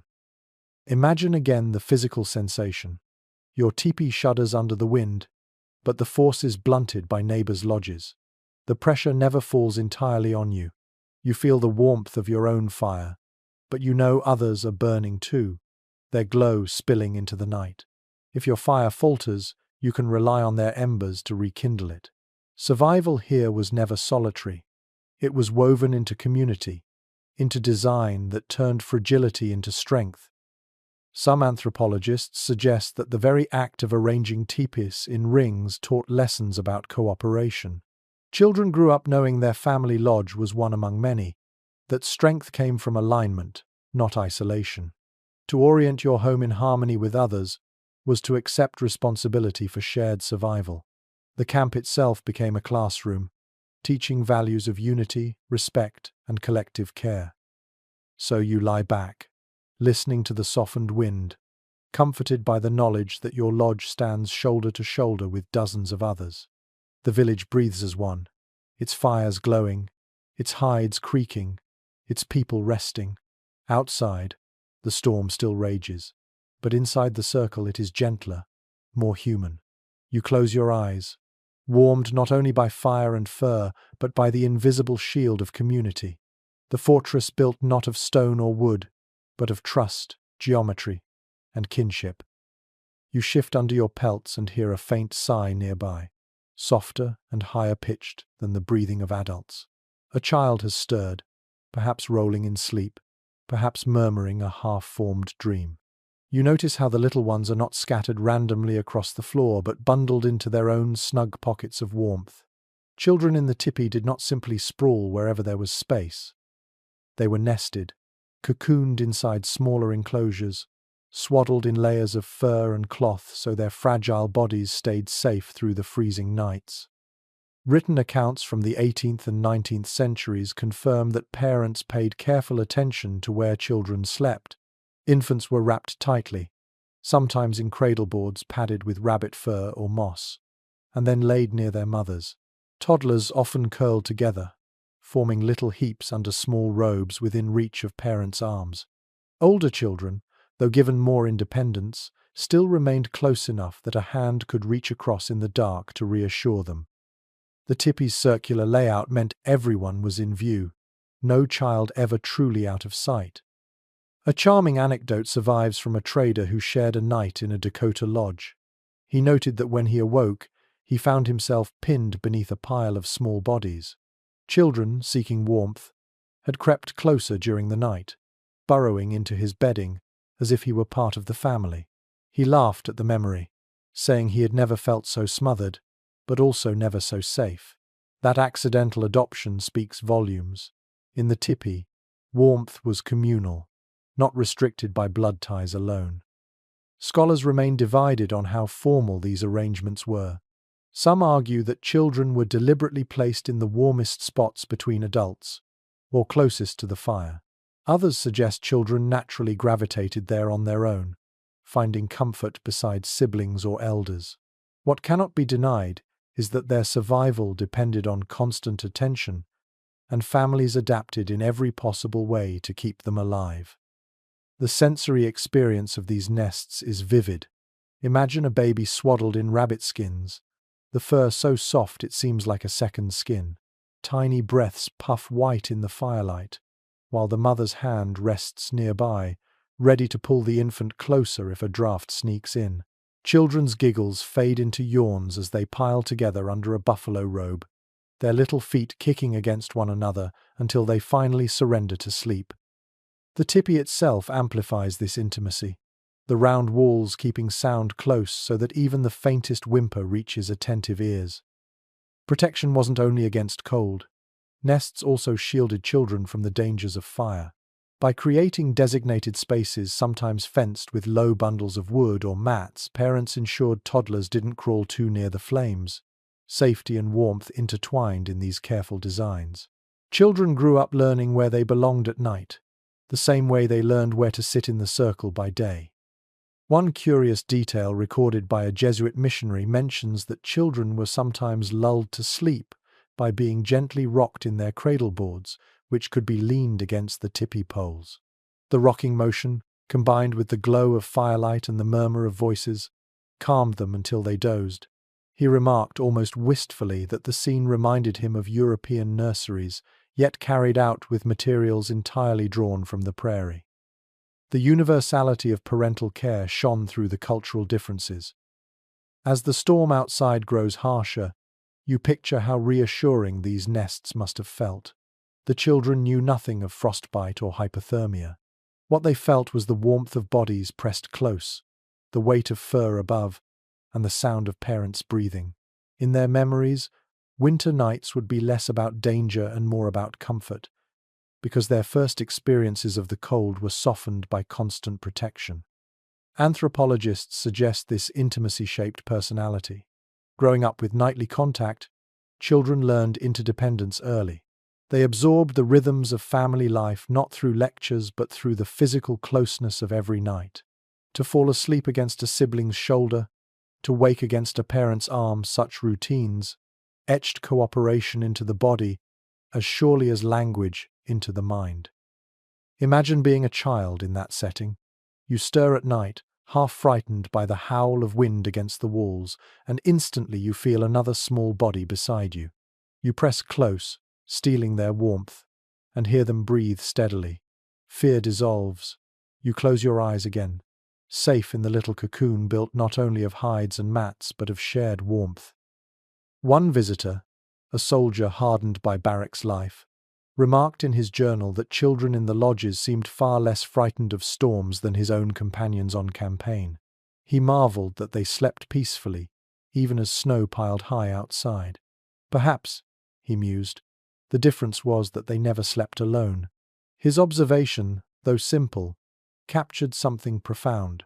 Resilience is born not of toughness, but of tenderness multiplied across many small bodies. The sensory memory lingers as you imagine it. The muffled giggle of a child telling a last-minute joke to a sibling, the soft hush of a mother calming a restless baby, the rhythmic breathing that fills the tipi like a tide. The nests are alive, pulsing with life even as sleep overtakes them. And in that pulse lies the future of the community, protected carefully each night. So you roll onto your side, looking toward the little heap of furs where children are tucked away. You see the glow of firelight against their cheeks, the soft curve of an infant's hand curled against fur. Outside, winter rages still, merciless and vast.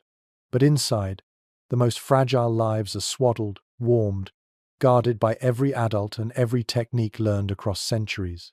Survival is never abstract here. It is personal, intimate, lived each night in the warmth of children's nests. You stir once more and realize the night is not kept by humans alone. Beyond the soft circle of sleepers, other bodies lie close, radiating warmth of their own. Dogs shift and sigh in the shadows, their fur steaming faintly in the firelight. Horses, tethered just outside, stamp and snort, their presence steady and protective. Animals were not simply tools or property in this world.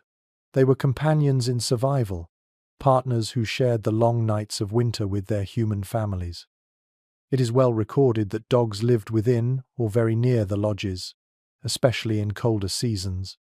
They curled near the walls, sometimes slipping under the bottom edges of hides, where the warmth leaked out. Their dense coats absorbed the heat and gave it back, creating little islands of comfort around themselves. Children often gravitated to them, burrowing fingers into thick fur as they drifted to sleep. Dogs were not only guardians of the camp, but blankets with beating hearts. One curious anecdote comes from a Canadian trader who remembered laughing when he saw a child curled tightly around a large dog as though it were a pillow. The child slept so deeply that even the father joked he might trade his robe for the dog's warmth. The image lingers. Survival here was pragmatic, but also affectionate, built on bonds that blurred the line between human and animal. Scholars still disagree about whether dogs routinely slept inside the tipi or remained outside except in extreme cold. Some evidence suggests that only puppies or smaller dogs came in, while others claim entire packs found space near their human companions. Likely, the answer varied by tribe, by season, and by circumstance. But no matter where they slept, their warmth and watchfulness were integral to family life. The sensory presence of dogs in the lodge is unmistakable. You hear their soft panting blending with human breathing, smell the faint musk of fur mixed with smoke, feel the brush of a tail against your leg. At times they twitch in dreams, paws jerking as though chasing phantom prey. These sounds and sensations add layers to the night, constant reminders that vigilance never ceases. Horses, too, played their part, though in different ways. They usually remained tethered outside the circle of lodges, their sheer bulk forming a living wall against the storm. Imagine lying inside your tipi, hearing the steady crunch of hooves stamping snow, the low snort of a breath released into icy air. Even when you couldn't see them, their presence was comforting, like sentinels holding the line. Their bodies radiated heat that softened the wind immediately around them, a byproduct of life itself that warmed the camp. Travelers sometimes remarked with amazement at the closeness of this relationship. They expected horses to be treated purely as beasts of burden, but instead they saw them blanketed with robes, fed carefully, even allowed to huddle near fires on bitter nights.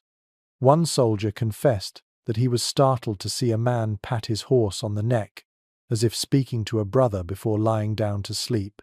That intimacy, he realized, was not sentimentality. It was survival rooted in respect. The presence of animals also carried psychological weight.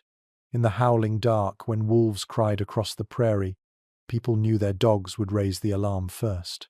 The safety of sleep depended on those furry ears twitching at every sound. Horses, likewise, reacted to threats long before human senses stirred. A startled whinny in the night could bring warriors to alertness faster than any human whisper. To sleep surrounded by animals was to extend the range of your own senses, doubling or tripling the community's awareness. Imagine the soundscape now. Fire crackling, humans breathing, dogs shifting and whining softly, horses snorting outside. These rhythms interlock, blending into a chorus of shared life. The night is not empty. It is crowded with guardians, all woven into the fabric of survival. Even in dreams, you feel their presence, like extra layers of warmth laid upon your mind. One fur trader recounted a harsh winter night when temperatures plummeted so low that even his thick robe failed him. He claimed that, without hesitation, 2 dogs crept into his bedding, curling on either side. By morning, he admitted, he might not have lived without them. His tone carried awe, as if he had discovered some hidden truth. Companionship is warmth, whether it barks or speaks. Of course, the relationship wasn't purely tender. Dogs sometimes quarreled over scraps, barked restlessly, or jostled sleepers. Horses stamped and blew steam clouds into the lodge openings, rattling nerves. Yet these inconveniences were tolerated, even expected, because their benefits outweighed the trouble. Just as humans accepted smoke or weighty hides as the price of warmth, they accepted animal presence as part of the nightly balance. Anthropologists note that the closeness of animals in winter reinforced bonds of kinship across species. Children grew up not distinguishing sharply between family members and beloved dogs. They named them, spoke to them, relied on them. To wake with a dog's fur against your cheek was as normal as waking with a sibling beside you. That intimacy shaped outlooks, teaching respect and gratitude toward the living world. There is also something profoundly symbolic in sharing warmth with creatures. To press close to a dog or hear a horse breathing outside is to admit that survival is never solitary. Humans alone might not withstand the prairie, but humans with animals stood a chance. The tipi, then, was not just a human invention. It was a shared environment where every heartbeat, two-legged or four, contributed to the fragile flame of life through the coldest nights. So you lie here, and you feel the brush of fur at your side, hear the muffled stamp of hooves beyond the wall. The storm howls, but you are never alone. Around you, humans and animals form one community, one circle of warmth, one network of watchfulness. In that union, the cold is kept at bay, and you drift once more towards sleep, secure in the companionship of every breathing creature around you. The fire crackles low, and you pull the furs closer to your chin. For a moment, you notice a thin film of moisture glistening on the inside walls. Your breath, and the breath of everyone around you, has gathered as mist. In the deep cold of the prairie, that moisture could easily become frost, coating the hides in a crystalline shell. Left unchecked, it could melt by day and freeze again by night, turning the very shelter meant to save you into a dripping cave of ice. Yet the people who built and lived in Tipis knew how to master this invisible danger, balancing fire, airflow, and materials so condensation never overwhelmed them. Early descriptions by explorers record mornings when frost patterns decorated the inside of the lodge like lace, fragile and glimmering in dawn light. While beautiful, such frost was not harmless. Too much of it could dampen hides, weaken seams, or chill sleepers. But the builders had learned to manage it with subtle skill.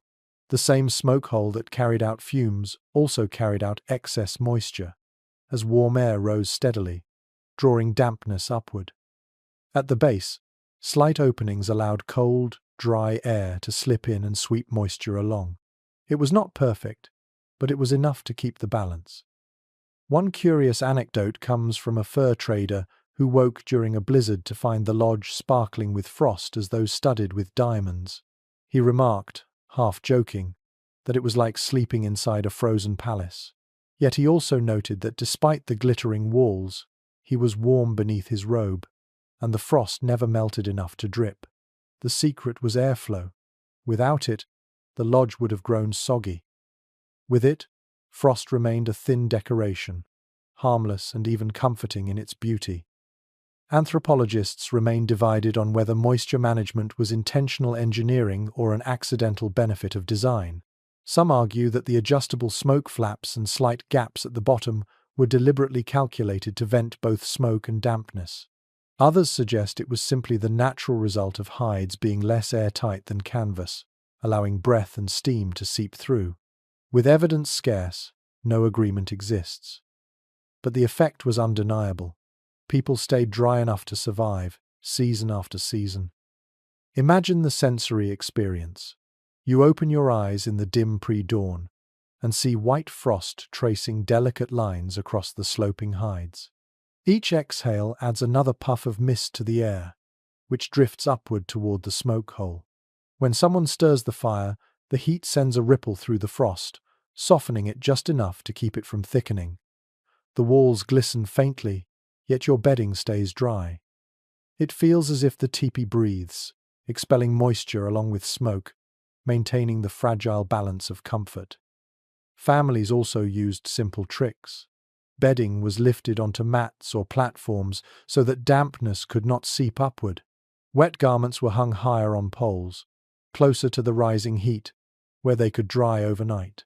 Snow was brushed away from the lodge base, preventing meltwater from pooling at the edges. Every action was a small act of foresight, reducing the chance that sleep would be interrupted by icy drips. A little-known observation from a missionary's diary tells of children waking early to lick frost from the hides, treating it like candy. He was horrified, fearing sickness. But the children laughed, calling it sky sugar. Harmless in small amounts, this frost was simply part of their environment, familiar and unthreatening.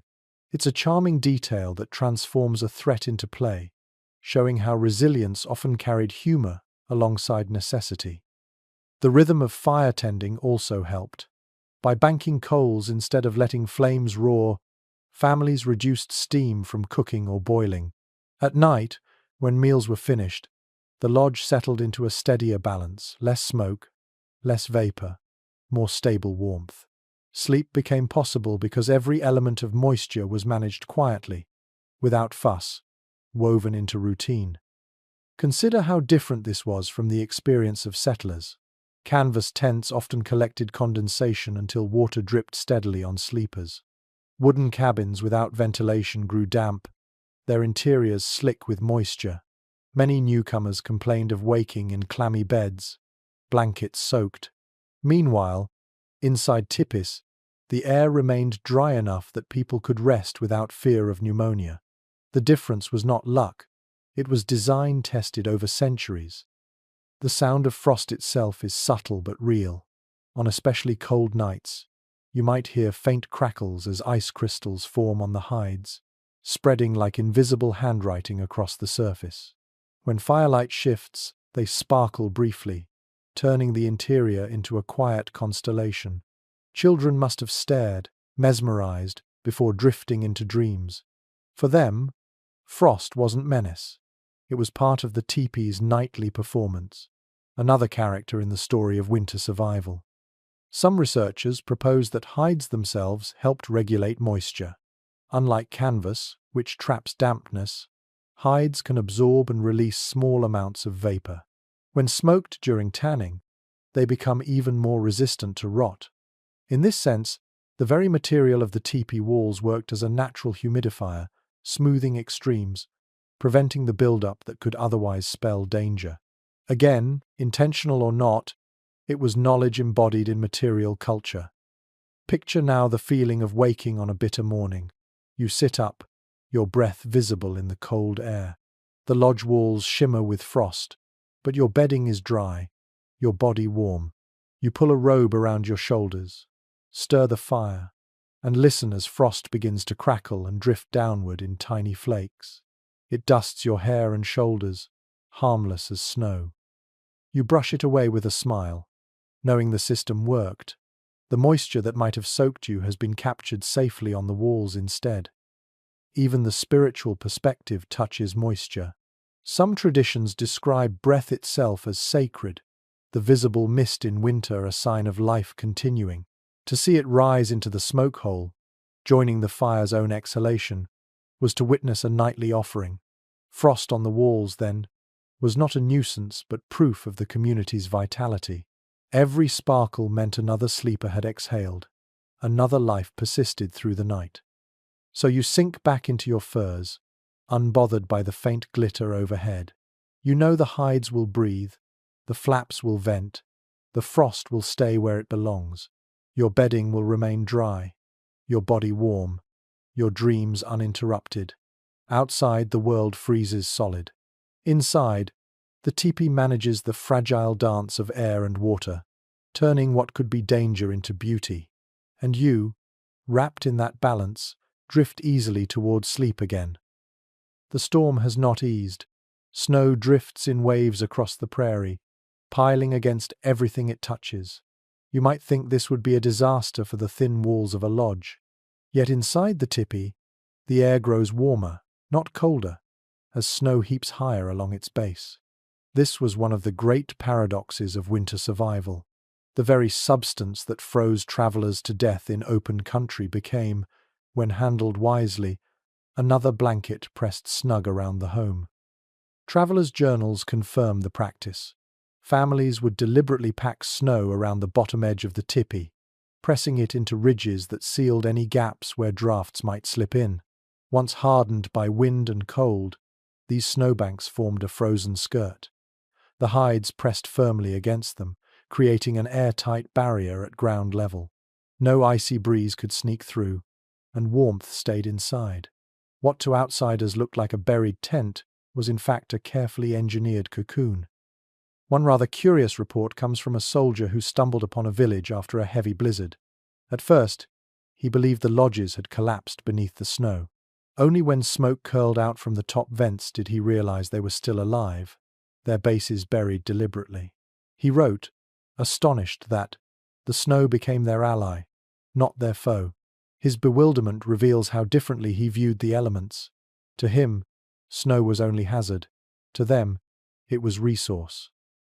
Archaeologists and historians still debate whether this snowbanking was systematic or opportunistic. Some argue it was a planned winter technique used across tribes, while others suggest it was improvised during especially fierce storms. Lacking direct documentation, scholars can only piece together fragments from oral accounts and explorers' notes. But regardless of intention, the effect is undeniable. Snow trapped heat, and heat meant life. Imagine the sensory reality inside such a lodge. The storm outside howls ferociously, snow driving sideways across the prairie. Yet you sit by the fire, listening to the muffled quiet that snow creates when it piles thick. The walls no longer rattle as sharply. The sound is softened, as if the Tipi has sunk into silence. Your body registers the difference. The drafts that used to sneak at your ankles are gone. The floor feels steadier, warmer, more secure. The Tipi has turned into a snow fortress, part hide, part ice, all shelter. Children must have found this magical. To them, it looked as though their home had grown roots into the earth, hugged tight by the snow. They pressed their fingers against the frozen wall, giggling at how solid it felt, then pulled back into the warmth of the firs. Parents reminded them not to dig too much snow-held heat, only so long as it stayed packed. Even play had to yield to survival's rules. A fur trader once remarked that he could always tell a seasoned winter camp from a novice one by the condition of the snowbanks. Where families packed them smooth and firm, the lodges glowed warmly within. Where snow was left jagged and loose, drafts crept in, and misery followed. He said, "Snow will keep you safe, but only if you treat it as friend, not enemy." His phrasing, unintentionally poetic, captured the truth. Think of the paradox on your own skin. Snowflakes bite sharply when they strike your face outside. They chill, they sting. But once gathered, compressed, and frozen, snow becomes an insulator, too dense to let air pass easily. That property was exploited here with intuitive brilliance. A family that once cursed the storm now welcomed its drifts, shoveling them into place with antler scoops or bare hands, reshaping the Tipi's base until the cold itself had been recruited as a guardian. The sensory difference at night is extraordinary. You breathe more steadily, no longer tensing against sudden gusts. The fire burns lower, conserving fuel, because less heat escapes. The lodge feels more solid, its walls reinforced. Even the sounds change. Instead of constant rattling, you hear only the muted thump of snow settling. The Tipi has become a muffled chamber, holding you in a bubble of warmth while the storm rages unseen. Some oral traditions even speak of snow as a protective spirit. Families believed that drifts piled against their lodges shielded them from more than cold. They blocked spirits of illness that rode the wind. Whether or not you share such beliefs, the symbolism is powerful. To be embraced by snow rather than assaulted by it changes fear into reassurance. The very element that kills travelers in open plains becomes guardian for those who know how to use it. Of course, dangers existed. Too much snow could collapse a lodge if not balanced carefully. Meltwater in early thaws might seep inside, soaking bedding. Families had to remain vigilant, breaking holes for drainage, clearing entrances as drifts piled high. Yet they accepted these chores, because the benefits outweighed the risks. Sleep through a blizzard was possible only when snow was tamed into structure. Picture yourself waking in the dead of night, curious about the storm's progress. You lift the flap slightly, and a wall of snow greets you, pressed firm against the hides. No wind rushes in, no icy sting touches your face. You close it again quickly, reassured. You lie back under your furs, marveling at the irony. You are warmer because snow itself guards the door. Some modern campers try to replicate this trick, banking snow around nylon tents. Yet they often fail, because their tents lack the breathability of hides. Condensation turns interiors wet, and warmth never holds. The Tipi's design, its breathing walls, its vented top, its community knowledge made snow insulation work in ways modern gear still struggles to match. Imagine again the morning after. The storm has passed. You push aside the flap, stepping into the pale blue dawn. Around you, every lodge rises from the earth like a snow-crowned mountain, skirts pressed firmly into white drifts. Smoke still curls upward, evidence that fire burned all night, shielded by nature's own fortress. The village looks like a collection of glowing mounds, part human, part elemental. You realize that survival here has always been about alliance, not conquest using what the world offers, even its fiercest forces, to endure. So you return inside, grateful for the strange embrace of snow. You lie back down, listening to the quiet breathing of your family, the muffled hush of the world outside. The storm has spent its rage, but you are untouched, held by walls of hide, fire, fur, and now frozen water itself. You close your eyes once more, trusting that the prairie's coldest weapon has, for tonight, been turned into your ally. You turn under the hides and realize you never undressed. Your boots are beside you, yes, but everything else, the leggings, the tunic, the layers of fur and cloth remains on your body. Out here, sleeping bare, or even lightly dressed would be unthinkable. To survive a prairie night, people wore their clothing straight into bed, piling layer upon layer until their own bodies became part of the bedding. Contemporary accounts describe this plainly. Robes, shirts, leggings, even outer garments stayed on after the fire dimmed. Travelers noted with surprise that their hosts made no distinction between daywear and nightwear in winter. At first, outsiders found it uncomfortable, too warm, or too heavy. But after 1 or 2 nights in the piercing cold, they understood. The body itself was a furnace, and layers of clothing were the chimney walls that trapped its heat. One curious anecdote comes from a trader who scoffed at the practice and tried to sleep in his underclothes, reasoning he would be fresher in the morning. He nearly froze before dawn, waking shivering and miserable. The family laughed kindly, wrapping him in extra hides, and explained that the cold does not wait for you to be comfortable, it waits for you to be careless. He never made the same mistake again. Scholars continue to discuss whether wearing clothes to bed was simply convenience or an intentional survival strategy. Some suggest it was practical, less effort than undressing and redressing in sub-zero air. Others argue it was deliberate insulation, a way to trap every scrap of warmth. Either way, the practice was universal enough to appear in multiple accounts, and it worked. The sensory experience is vivid. Imagine layers pressing close against your skin, a soft inner shirt of tanned hide, leggings that hug tight, a heavy outer robe draped across shoulders. Over these come the communal furs. Your body heat builds, caught between each layer. It feels at first almost stifling, but gradually the warmth becomes steady, a cocoon you dare not disturb. Even the slight itch of wool or hide becomes part of comfort, a reminder that the cold cannot find you. Children were often dressed in extra garments before being tucked into their nests. Mothers wrapped them in robes while still awake, then piled furs over top. Infants swaddled in this way sometimes resembled small bundles of fur with only noses visible, steam rising from their breath like tiny chimneys. The care may have looked excessive to outsiders, but parents knew that one draft could mean illness or worse.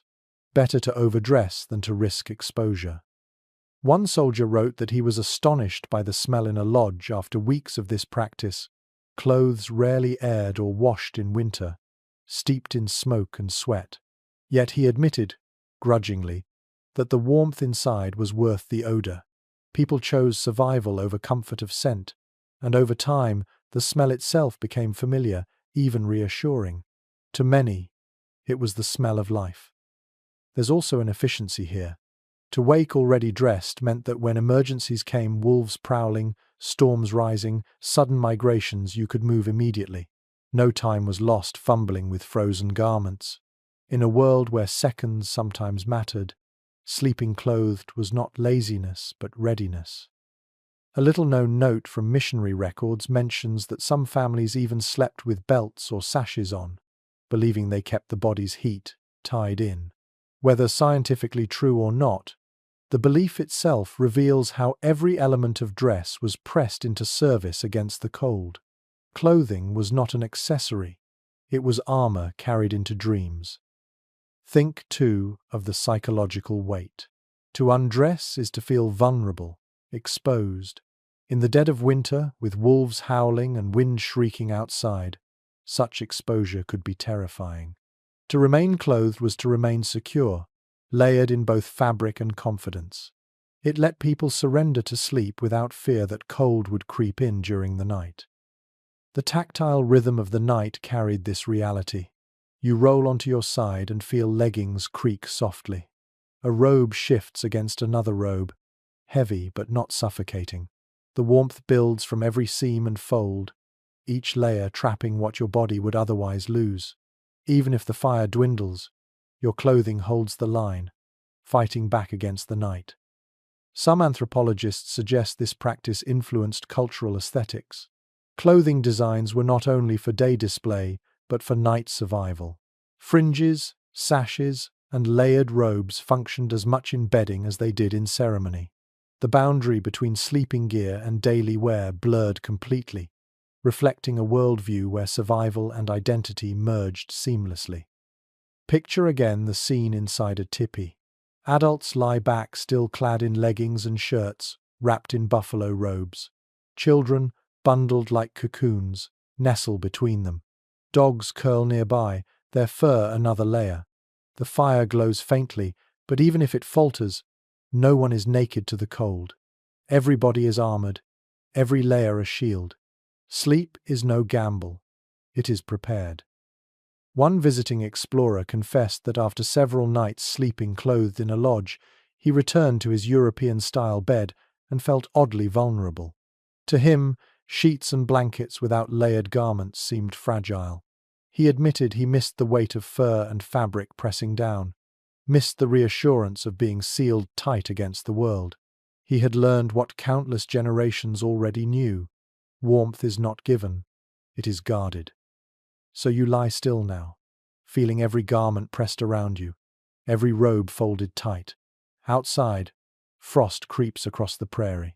Inside, your body radiates like a coal, every layer catching its heat, refusing to let it slip away. You drift into dreams fully dressed, armored not against war but against the silent siege of winter. And you know deep down that you will wake alive because you never let your guard fall, not even in sleep. The night has passed, the fire stirs, and you blink awake as light spills through the flap. Outside, the snow still lies thick, but soon the camp will rise, the poles pulled down, the hides rolled, and the village on the move once again. For survival in the Great Plains, warmth did not come only from fire or hides or food. It also came from the wisdom of knowing when to leave and when to stay. Migration itself was a survival strategy, timed with the rhythms of the land and sky. It is well documented in explorers' accounts that tribes on the plains rarely stayed rooted in one place through the harshest stretches. They followed buffalo herds, yes, but they also shifted camp to avoid the most brutal winds or to settle near timbered valleys where fuel and shelter abounded. Mobility was part of their insulation, a way of escaping the worst cold by refusing to meet it head-on. Where settlers built cabins and endured, the nomadic peoples folded their homes onto horse travois and sought better ground. One curious anecdote comes from a US soldier who confessed surprise when he returned to a valley he'd seen occupied 1 month earlier, only to find it empty. The snow crisscrossed with sled marks leading south. He remarked that the lodges flee before the cold, like birds before frost. But this was not fleeing in panic. It was calculated strategy. By staying flexible, families conserved energy, found fuel, and avoided the fatal mistake of remaining in a place stripped bare by weather. Researchers continue to discuss whether these movements were primarily ecological, tracking buffalo and resources, or climatological, shifting to microclimates less brutal than the open plains. Some suggest both explanations intertwine. Food led families southward, but so did the promise of milder wind. With oral accounts blending practicality and spirituality, the answer remains layered. What is certain is that mobility was as essential as fire or fur. Imagine the sensory weight of migration. At dawn, women and men dismantled Tipis swiftly, hides rolled into bundles, poles lashed together. Dogs and horses pull travois stacked high with bedding and supplies. The sound of jingling harnesses and creaking poles fills the frozen air. Children ride atop piles of hides, bundled tight, peering out at the glittering landscape. The camp shifts like a flock, fluid and determined, leaving behind only the faint circle of trodden snow where fires once burned. The rhythm of such movement meant families rarely exhausted any single area. Timber for fuel was never stripped bare, snowdrifts never turned into icy prisons. By staying mobile, people avoided the stagnation that killed many settlers who clung stubbornly to one place. The very design of the Tipi, portable, collapsible, rebuildable, in an hour, was proof that survival here demanded motion. A little-known note from a fur trader recalls watching a village in motion on a winter morning. He marveled at the efficiency. Children bundled, dogs trotting, women leading horses, men scouting ahead. By midday, the group had resettled miles away.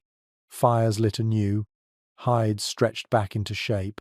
He admitted, almost in awe, that their mobility was as much a defense as any weapon. The cold could not pin them down, because they refused to be pinned. Consider the psychological comfort in this. To know that if a valley grew too exposed, you could leave. To know that survival wasn't about enduring the worst spot but finding the better one. This flexibility reduced fear. The cold was powerful, yes, but not absolute. With strong legs, willing horses, and knowledge of the land, you always had options. Children must have found excitement in these moves. The day began in one place and ended in another. The world constantly renewed. Each tipi was both home and caravan, both shelter and promise. The act of leaving behind yesterday's footprints reinforced the belief that life was movement, never stagnation. Sleep, too, carried this rhythm. You rested not in a permanent house, but in a portable cocoon that might be folded tomorrow. Some anthropologists argue that this mobility shaped worldview itself. To live in constant readiness to move meant valuing adaptability, resourcefulness, and lightness of possession. Wealth was not in what you could not carry. It was in the knowledge and strength to carry only what mattered. To wake each morning knowing your home might be packed within hours required resilience that settled communities often lacked. Picture yourself after a night in the snow-banked lodge. The fire is rekindled, a quick meal eaten, then the bustle begins. Poles thump as they're pulled free, hides flap as they're unpinned. The lodge that held you safe only hours before folds into a bundle on a horse's back. And yet, the security doesn't vanish, it travels with you, ready to be raised again wherever needed. Out on the trail, the soundscape shifts. Snow crunches beneath dozens of feet and hooves. Dogs bark, children chatter, sleigh poles creak. The cold air cuts your cheeks, but movement itself generates warmth. You pull your robe tighter, but your heart is lighter, knowing you are moving toward a place chosen for survival. The tipi will rise again before dusk. The fire rekindled, and another night passed in warmth. Even spirituality followed this rhythm. Some traditions saw migration as a mirror of the sun's own journey, always moving, never still. To move with the seasons was to walk in step with the world. Staying too long in one place was considered not only impractical, but unhealthy for body and spirit alike. Life was meant to flow, and the tipi embodied that flow. So when you lie down again that night, in a new valley or on a sheltered ridge, you are reminded that survival has always been a dance with the landscape. The cold does not defeat you because you do not challenge it head on. Instead, you sidestep, you flow, you move until the balance is restored. Sleep comes easier under such wisdom. You close your eyes, warmed not only by hides and fire, but by the knowledge that tomorrow, if needed, you can always rise and find another place to endure. The embers glow, steady and patient, and you realize the fire is more than heat. It is the heart of the lodge, the glowing center around which every action revolves. Without it, nights would be impossible. Yet to the people of the plains, the fire was not only practical, it was sacred. It represented continuity, connection, and the very spirit of life itself. When families lay down to sleep, they did not merely rest beside flames, they rested beside a presence. Accounts from explorers often remark on how carefully the hearth was treated. Stones arranged in circles were never scattered at random. They marked a center that was respected. The fire was fed deliberately, not tossed scraps without thought. Families positioned themselves around it in arcs, a circle within a circle, as though their lives revolved around its glow. In practical terms, it gave warmth, light, and safety. In spiritual terms, it was the axis that linked earth to sky. One evocative anecdote comes from a French trader who noted that before dawn, a woman sprinkled a pinch of food into the coals before serving breakfast. When he asked why, she explained it was an offering, sharing the meal with the fire so it would continue to protect them. He admitted he had never seen anyone feed flames as though they were kin, but the gesture left him unsettled, wondering if perhaps he had underestimated what fire meant. Researchers remain divided on whether every nightly act around the fire carried formal ritual meaning, or whether many actions were simply habit shaped by reverence. Some argue that every adjustment of wood, every whispered word, carried symbolic weight. Others suggest only certain moments, seasonal ceremonies, prayers were explicitly sacred. What is clear is that the line between ordinary and sacred blurred. In the Tipi, survival and spirituality intertwined until no clear boundary remained. Imagine the sensory weight of sleeping beside a sacred flame. The glow paints your skin gold, flickers across the hides above, and warms your breath. You hear it crackle and pop, and each sound feels less like noise and more like a voice. The air smells of wood smoke and roasted meat, but also of something intangible: memory, reverence, continuity. As you drift into dreams, the fire remains, whispering in its own language, a lullaby older than human speech. Children learned early to respect it. They were told stories of spirits dwelling in flame, of ancestors carried upward in smoke. They grew up with rules: never spit into the fire, never play with its coals, never step across it without permission. These weren't simply warnings about safety. They were lessons in reverence. Fire was not mastered, it was partnered with. To share a night beside it was to share a night with the sacred.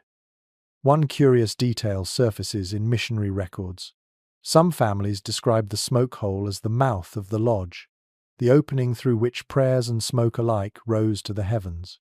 When you watched sparks drift upward, you were not just seeing wood burn, you were watching your voice join the stars.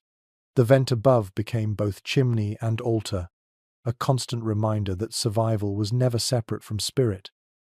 The psychological comfort this gave cannot be overstated. Imagine lying in the dark, wind shrieking outside, and knowing that the fire at your center is not just fuel but guardian. To believe it protects you in ways beyond heat shielding not only flesh but soul makes fear easier to bear. Faith and flame together weave a blanket no cold can pierce. Even the arrangement of sleeping reflected this reverence. The hearth occupied the literal center, and no one lay directly across it. Families curved around its perimeter, as though orbiting a Sunday. To fall asleep in such a circle was to embody order, unity, balance. The tipi itself became a microcosm of the universe. Fire at the center, smoke rising to the sky, sleepers forming the living circle of Earth. A traveler once described how, on winter nights, stories told around the fire seemed to draw life from the flames themselves. As a storyteller's voice rose, embers brightened, sparks leapt, shadows danced. The entire lodge seemed to listen, the fire an active participant. He admitted that when he finally fell asleep, he dreamed of the flames continuing to whisper long after the voices had faded. Some anthropologists suggest that seeing fire as sacred shaped discipline. Because it was honored, people tended it more carefully, ensuring it never died. That discipline had practical results. Embers banked properly, smoke vented, warmth sustained. In other words, reverence ensured survival. The spiritual lens reinforced the physical habit, and together they made nights safe. Picture yourself once more lying beneath firs, your face warmed by the glow. Outside, wolves howl, the prairie stretches endless and merciless. But inside, your world shrinks to this circle of light. Sparks rise through the vent like stars returning to their sky. The fire does not sleep, and so you can. You surrender to dreams, trusting that the heart of the lodge beats steadily, not only for warmth, but for meaning. When you finally close your eyes, you realize the fire is not just in the pit. It is in you, too, the warmth of your body, the rhythm of your breath, the glow behind your eyelids. You carry it forward into dreams, knowing that when you wake, it will still be there, waiting patiently, guardian and companion, both practical and sacred. The morning sun rises, and before long the lodge that kept you warm all night is coming apart. Poles tilt, hides fall, bedding is bundled, and suddenly the tipi that felt immovable only hours ago has collapsed into neat, portable pieces. It is a startling reminder. Warmth in the tipi was never a matter of permanence, but of ingenuity. Shelter here was designed to travel, to vanish and reappear, to fold into itself like a bird tucking wings before taking flight. It is well recorded that Tipis could be dismantled in less than an hour and re-erected just as swiftly. Women who managed the construction knew every step by heart. They lashed poles together with precision, stretched hides taut, and positioned the smoke flaps exactly where they needed to be. Portability was survival. Families who depended on buffalo could not afford to remain rooted in one spot, so their homes mirrored their way of life. Mobile, adaptable, efficient. A curious anecdote appears in the diary of a fur trader who claimed he once left camp to scout in the morning, only to return at midday and find the entire village gone. Not a single tipi remained standing. Yet by nightfall, he stumbled into the next valley and found the same village already glowing with firelight, the lodges rebuilt as though they had never moved. He admitted that such swiftness made him question his own culture's clumsy houses, nailed together but unable to flee. Historians still debate whether the portability of Tipis was primarily driven by buffalo hunting cycles or by the demands of climate. Some argue the design was a direct adaptation to the herd's migrations, while others suggest it was equally crucial for escaping storms, floods, or exhausted firewood supplies. The disagreement underscores the multifaceted genius of the tipi. It met ecological, cultural, and survival needs simultaneously. Imagine the sensory experience of such portability. The poles, long and smooth, creak as they're lifted. Hides, heavy but flexible, fold with a leathery sigh. Children help by gathering ropes, laughing as they stumble through the snow with bundles larger than themselves. Dogs and horses wait nearby, ready to carry loads on travois wooden frames that dragged across snow or grass with ease. By the time midday sun climbs high, the village has transformed from a cluster of homes to a caravan in motion, leaving only rings of trampled ground behind. Inside the new camp, warmth returns almost instantly. Fires are lit in freshly built hearths, smoke curls into the evening air, and bedding is spread once again. You lie down under firs, amazed at how quickly permanence can be rebuilt from impermanence. The same walls that seemed eternal the night before are now stretched anew, as resilient as ever. One little-known detail preserved in missionary writings notes that poles often doubled as sled runners during migrations. Lashed together, they became the backbone of travois, carrying not just hides and furs but children, tools, and food. In this way, the very structure that formed the tipi by night also enabled movement by day. Shelter was not a static object, but a system, each part serving multiple purposes. The ingenuity extended further. By using hides stitched into semi-conical panels, families could add or remove sections depending on need. A small tipi suited 2 or 3 people. A larger one, with more panels, could house extended families. Flexibility meant efficiency. Fewer hides for travel, more for winter gatherings. Every detail was tuned for survival, for the endless rhythm of packing, moving, and rebuilding. Picture yourself lying under the hides that evening, marveling at the fact that this same fabric was fluttering on a travois only hours earlier. It still carries the faint smell of snow from the journey, still creases where it folded. Yet now it is a wall, holding back wind, reflecting firelight, sheltering you once again. To live in such a system is to embrace change as comfort. Home is not nailed to earth. It breathes, it travels, it bends with need. Some anthropologists argue that this constant rebuilding shaped worldview. To see your shelter collapse and rise again without fear teaches impermanence, not as threat, but as rhythm. Children who grew up watching lodges dismantled and raised hundreds of times understood instinctively that nothing fixed is eternal, yet nothing necessary is ever truly lost. Home was always waiting in the hides and poles, ready to be reborn wherever you chose. One explorer admitted that the mobility unsettled him. He wrote that he envied the ability to carry shelter across miles but also feared the lack of roots. Yet for the people who lived it, mobility was the root. Their belonging was not tied to a single place but to the circle of family and the lodge itself. The tipi was both anchor and wing, grounding them each night and lifting them each morning. The sensory pattern of this rhythm is easy to imagine. Tonight you hear the fire crackle against hides that yesterday were folded into bundles. Tomorrow you may hear the same crackle against hides stretched in another valley. The warmth feels no less real for its impermanence. Instead, it feels more precious, a gift rebuilt daily through labor and skill. Even spirituality touched this mobility. Some traditions describe the tipi itself as a living being, one that walked with the people. Its poles the bones and its hides the skin.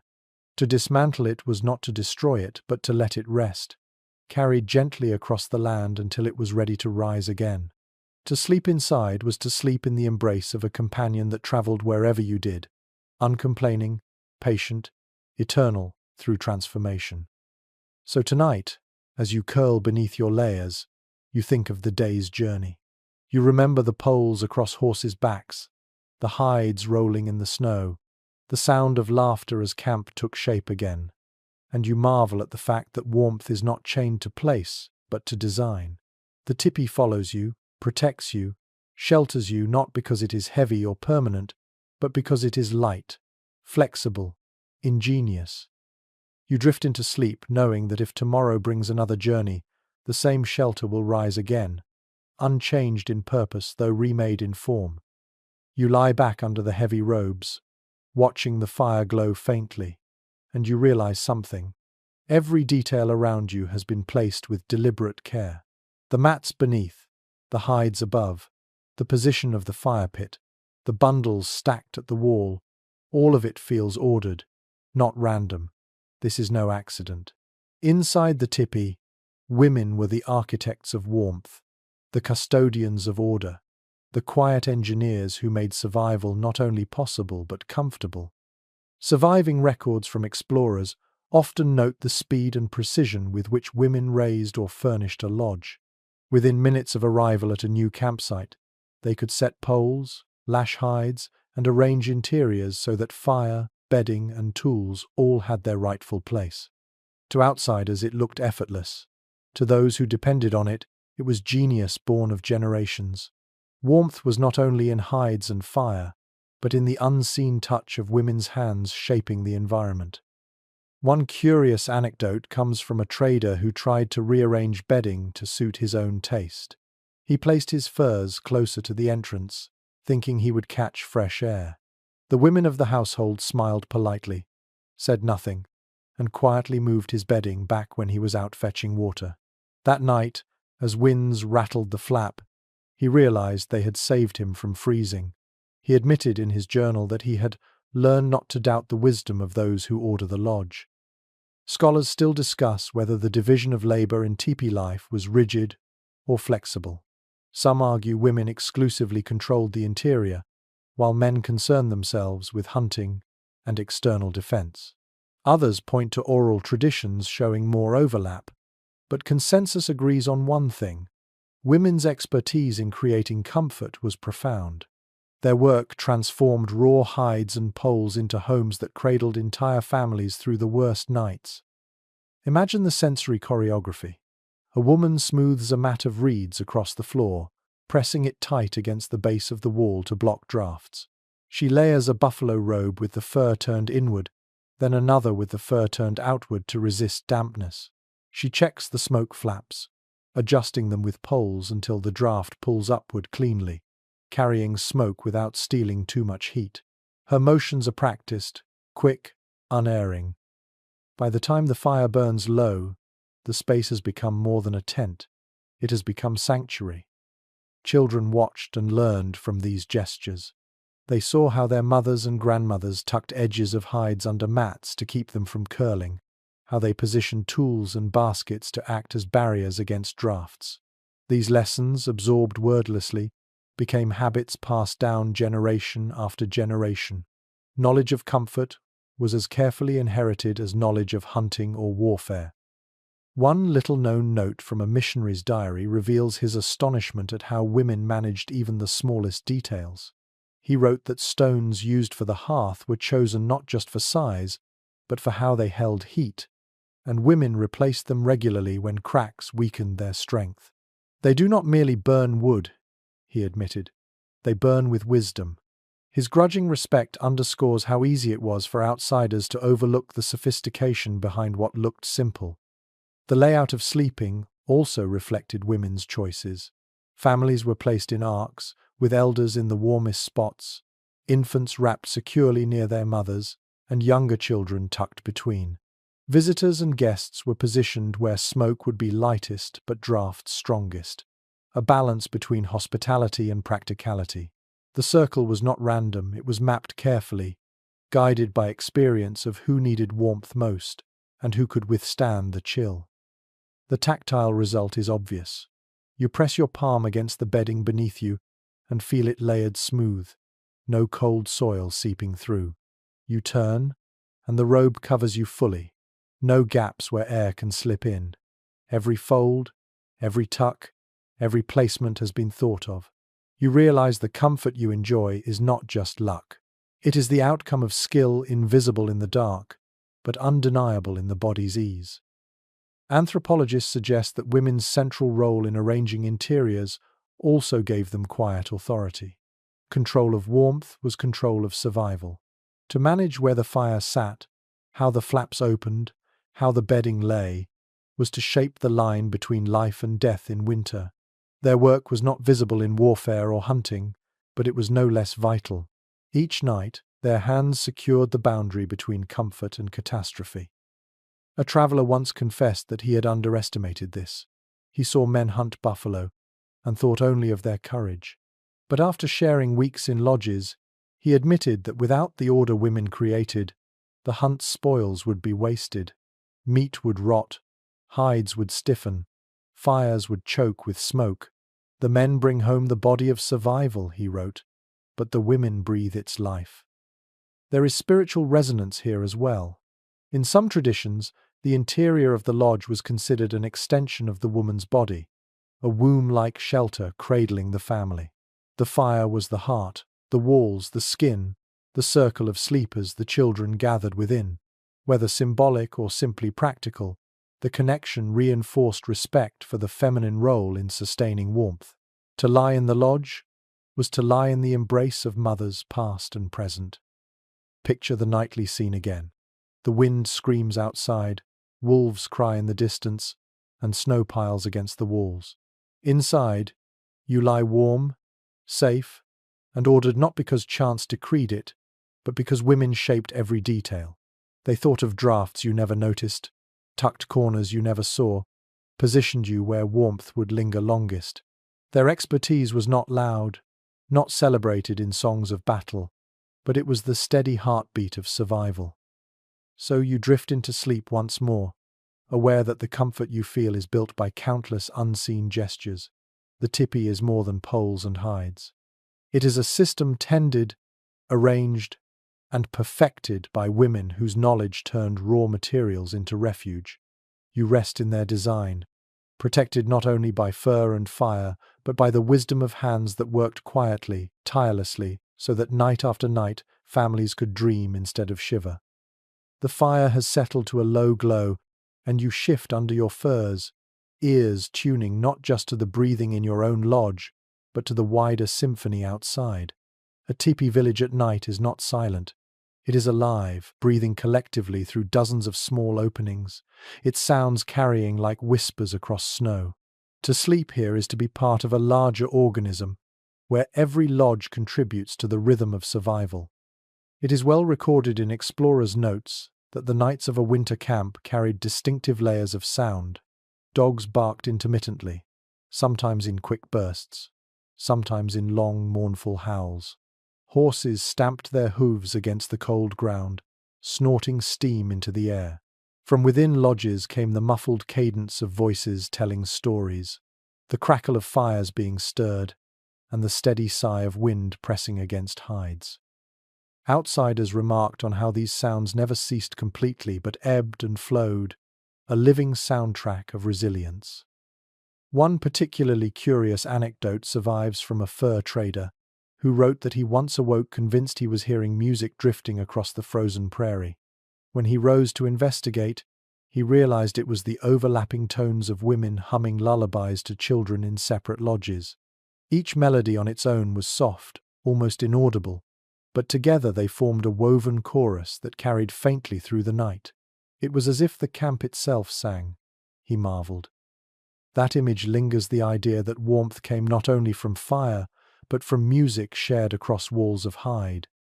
Researchers still discuss whether villages deliberately coordinated such rhythms, whether fires were banked in unison, whether stories ended at the same time, whether silences were intentional. Some argue it was coincidence, the natural result of human routines aligning. Others suggest an unconscious choreography, a cultural sense of harmony that guided even nightly habits. There is no definitive answer, but the impression remains that these camps felt ordered, as if each tipi knew its role in the larger circle. Imagine the sensory world of stepping briefly outside at midnight. The snow crunches sharply beneath your moccasins. Frost bites your nose, yet the air is filled with warmth of sound. From one lodge, laughter bursts and quickly dies. From another, a baby cries and is hushed. Dogs circle, their paws leaving prints in the powder. Above, smoke columns curl faintly, backlit by stars. You realize you are walking through a village that breathes together, every lodge pulsing with life despite the cold. Children must have carried these memories deep into adulthood. For them, falling asleep meant hearing not just their parents' voices, but the faint chorus of an entire community. To know that beyond the walls others were awake, tending fires, telling stories, watching over horses, this created a safety net wider than any one lodge. Sleep was communal, even when it was private. One missionary wrote, almost enviously, that the people never seem alone, even in dreams. He compared it with the isolation of settler cabins, each family cut off in silence, fearing the night. He admitted that while he found the constant murmur of camp distracting at first, he later felt oddly lonely without it. The difference between solitude and shared existence was etched in sound. The smell of the village was just as distinctive. Smoke from dozens of fires mingled in the air, carrying the tang of different fuels, wood, buffalo dung, willow bark. The scent clung to hair, hides, even snow, so that the camp carried its aroma with it wherever it went. Outsiders often found it pungent, even overwhelming. But for those within, it was the perfume of safety, the olfactory proof that fires burned everywhere, warmth alive in every direction. To drift into dreams while breathing smoke-laced air was to be reminded constantly that you were not alone. Dogs provided their own layer of sensory presence. Their howls rose in response to distant wolves. Their barks echoed across the ring. Yet these sounds reassured more than they disturbed. Every bark meant vigilance. Every growl meant protection. To hear them was to know the perimeter was guarded, the night's dangers kept at bay. Horses, too, contributed. Their stamping and whinnying punctuated the quiet, reminders of strength waiting for dawn. Even silence itself carried meaning. Between bursts of sound, there were stretches when the whole camp seemed hushed, the snow muffling everything. In those moments, the faint crackle of your own fire seemed amplified, every breath loud in your ears. Silence was not emptiness but pause, the heartbeat between movements of a symphony. Children likely drifted into the deepest sleep during these lulls, their dreams shaped by the rhythm of sound and quiet. The visual image of the camp at night was breathtaking. From a distance, a ring of lodges glowed faintly, smoke rising in threads, sparks drifting upward like stars returning to the sky. The circle of warmth in the vast frozen prairie must have seemed miraculous, a cluster of life defying death's grip. For those inside, the glow of neighbors' fires seeping through hides was a comfort. Even with eyes closed, they knew others nearby were awake, alive, enduring the same night. One trader confessed that he once stepped outside during a storm and wept. He had expected to feel terror in the face of blinding snow, but instead he saw the camp glowing like a necklace of embers strung across the white. The sight filled him with awe, convincing him that no single lodge could ever capture the full power of community. Warmth radiated not from one fire, but from the circle, the collective pulse of dozens burning together. Anthropologists suggest these nightly atmospheres shaped identity. To grow up hearing the overlapping sounds of dogs, fires, voices, and wind was to learn that survival was never solitary. The body carried those rhythms forward, imprinting community into memory. Even in old age, elders spoke of the music of camp nights, as though it were a song that never fully left them. So you lie back now, under your hides, listening not only to your own fire but to the layered chorus beyond. The wind still howls, but it cannot erase the murmurs, the barks, the laughter, the crackle. The village breathes, and you breathe with it. You close your eyes, comforted not just by your bedding and fire, but by the invisible net of sound that ties you to everyone else. In that symphony of night, you surrender to dreams, secure in the harmony of community. The fire in the center of the lodge glows again, its coals stirred with care, and you notice something unusual. The flames do not smell like pine or oak. Instead, the smoke carries a sharper, earthier note, less woody, more subtle. You lean closer, realizing the fire has been fed not with timber but with dried buffalo dung. Out here on the vast prairie, where tall trees were scarce, families turned to what the land provided most abundantly. Survival required burning whatever could hold a flame, and resourcefulness was as essential as the fire itself. Explorers and traders frequently remarked on this practice. They described neat stacks of dried dung, often called buffalo chips, piled outside lodges, ready for use. Far from being a sign of poverty, these fuel stores represented foresight and ingenuity. Chips collected during warm months were dried in the sun, light and easy to carry, then stacked like treasure against the coming winter. In regions where trees grew sparse, these humble discs became the lifeblood of the camp. One curious anecdote appears in the notes of a missionary, who confessed he was surprised to find meals cooked over buffalo chips tasted no different than those prepared over wood. At first he recoiled from the idea, But after several weeks of eating stews and roasted meat prepared this way, he admitted the fuel burned cleanly, producing little ash and steady heat. His disgust turned to admiration, though he admitted it took swallowing both food and pride to reach that conclusion. Scholars continue to debate whether buffalo chips were a preferred fuel or a last resort. Some evidence suggests they were used regularly, prized for their even burn and low smoke. Others argue they were fallback material when wood was unavailable. With camps spread across such diverse environments, both may be true. But what is certain is that families who mastered this resource gained freedom from dependence on scarce timber. The sensory details of burning dung are distinctive. The smell is faint, earthy, less acrid than one might imagine.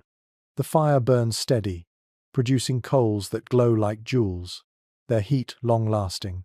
Food cooked above them takes on a gentle smokiness, not unpleasant, more subtle than hardwood flames. To lie beside such a fire at night is to feel a steady, even warmth radiating outward, dependable through the hours of darkness. Wood was used when available, of course.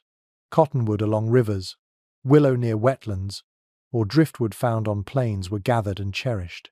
Families cut and stacked it carefully, rationing each stick through the season. Where wood grew plentiful, fires blazed larger, offering brighter light and thicker smoke. Where wood was scarce, flames burned lower, fed by chips that crackled softly.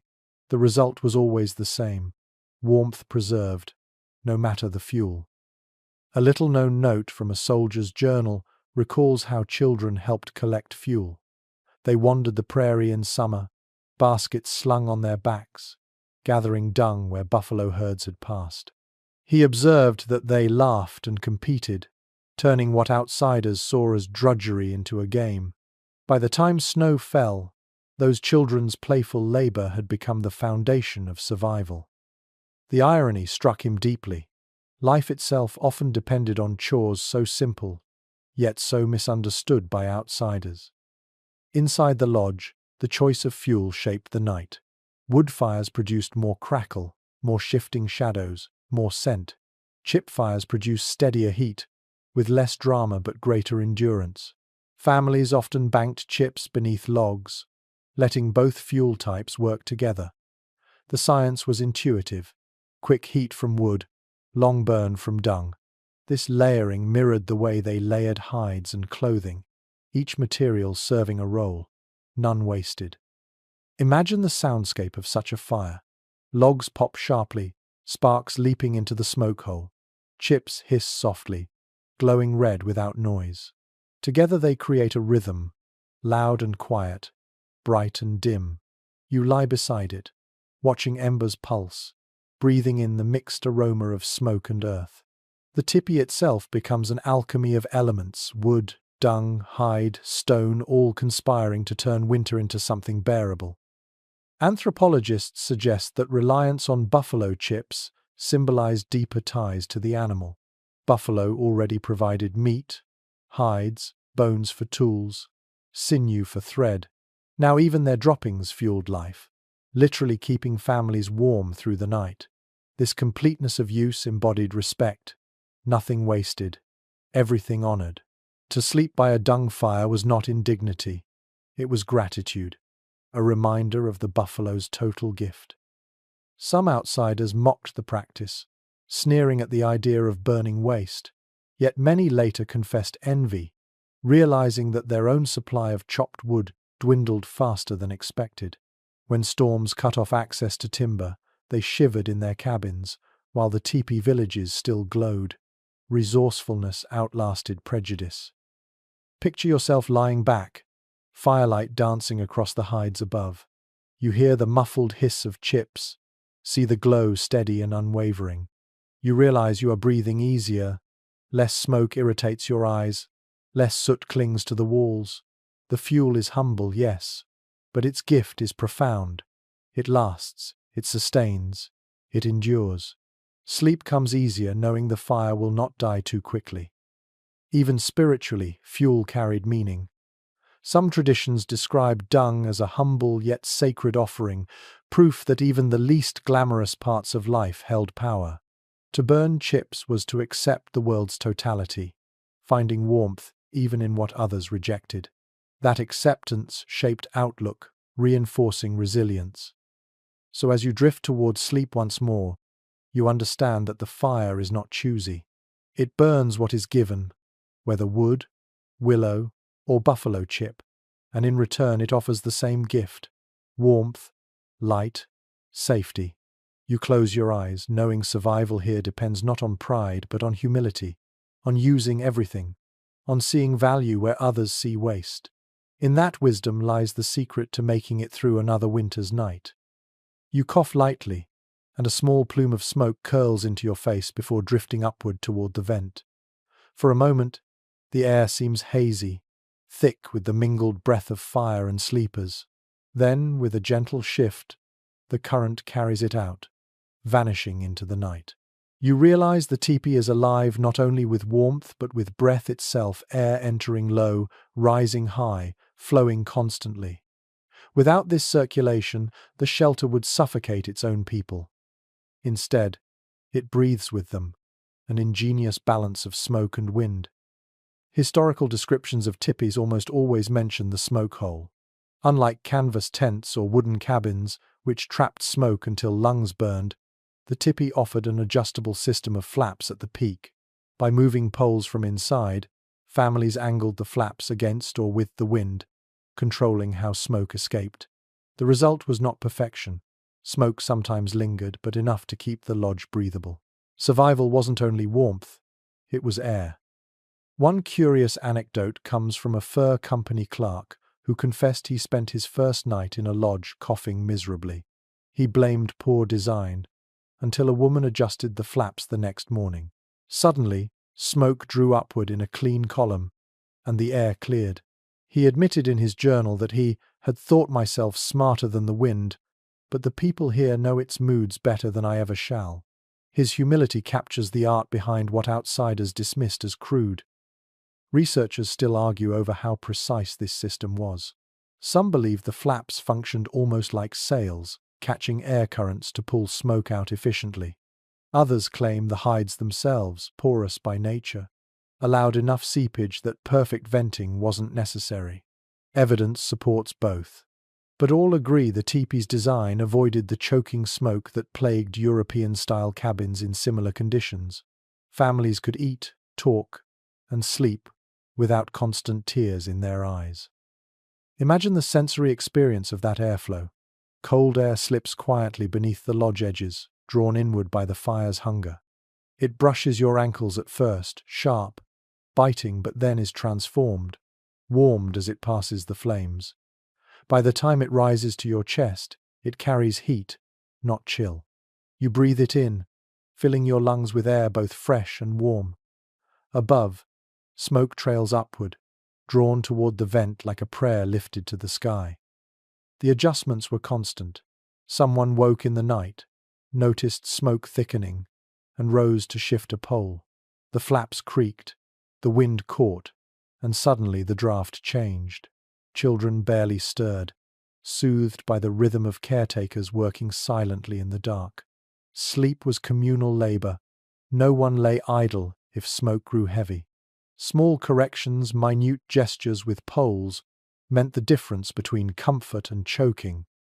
One little-known note from an explorer mentions that some families decorated the poles used to adjust flaps, carving or painting them. He speculated this might reflect the importance of the task. These poles were not mere sticks but tools of survival, wielded nightly. They symbolized control over the invisible wind, smoke, air.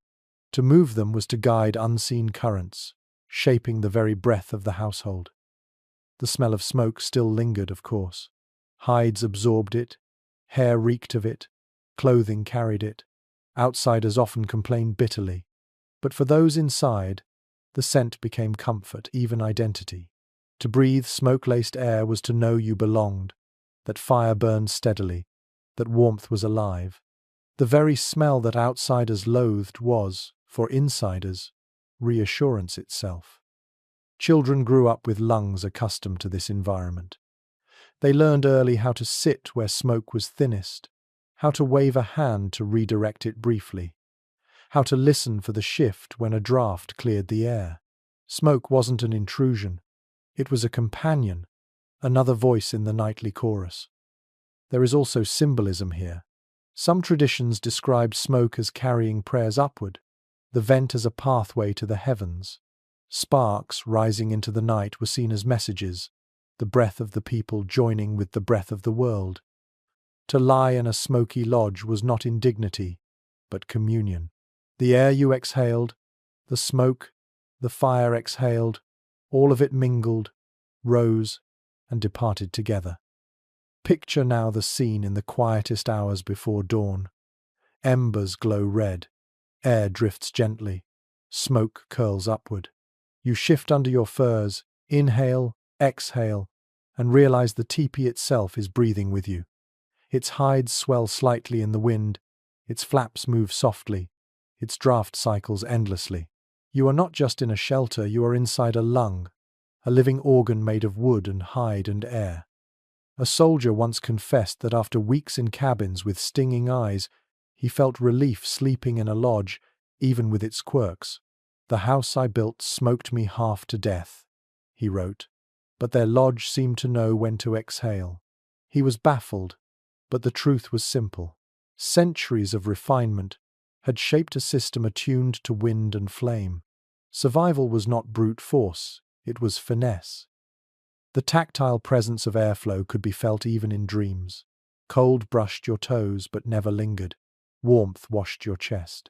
Breath felt lighter, easier, steadier.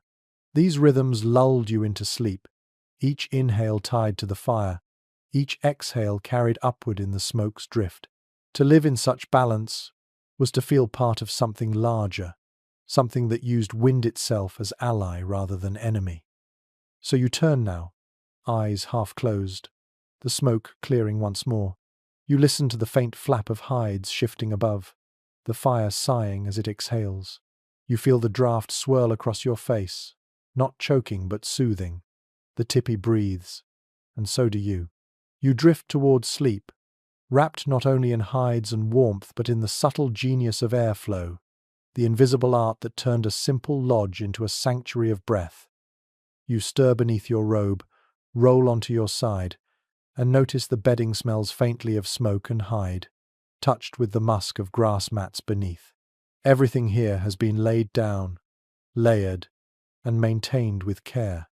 The comfort you feel tonight is not chance, it is the result of constant attention, of rituals that kept bedding clean, dry, and alive with warmth.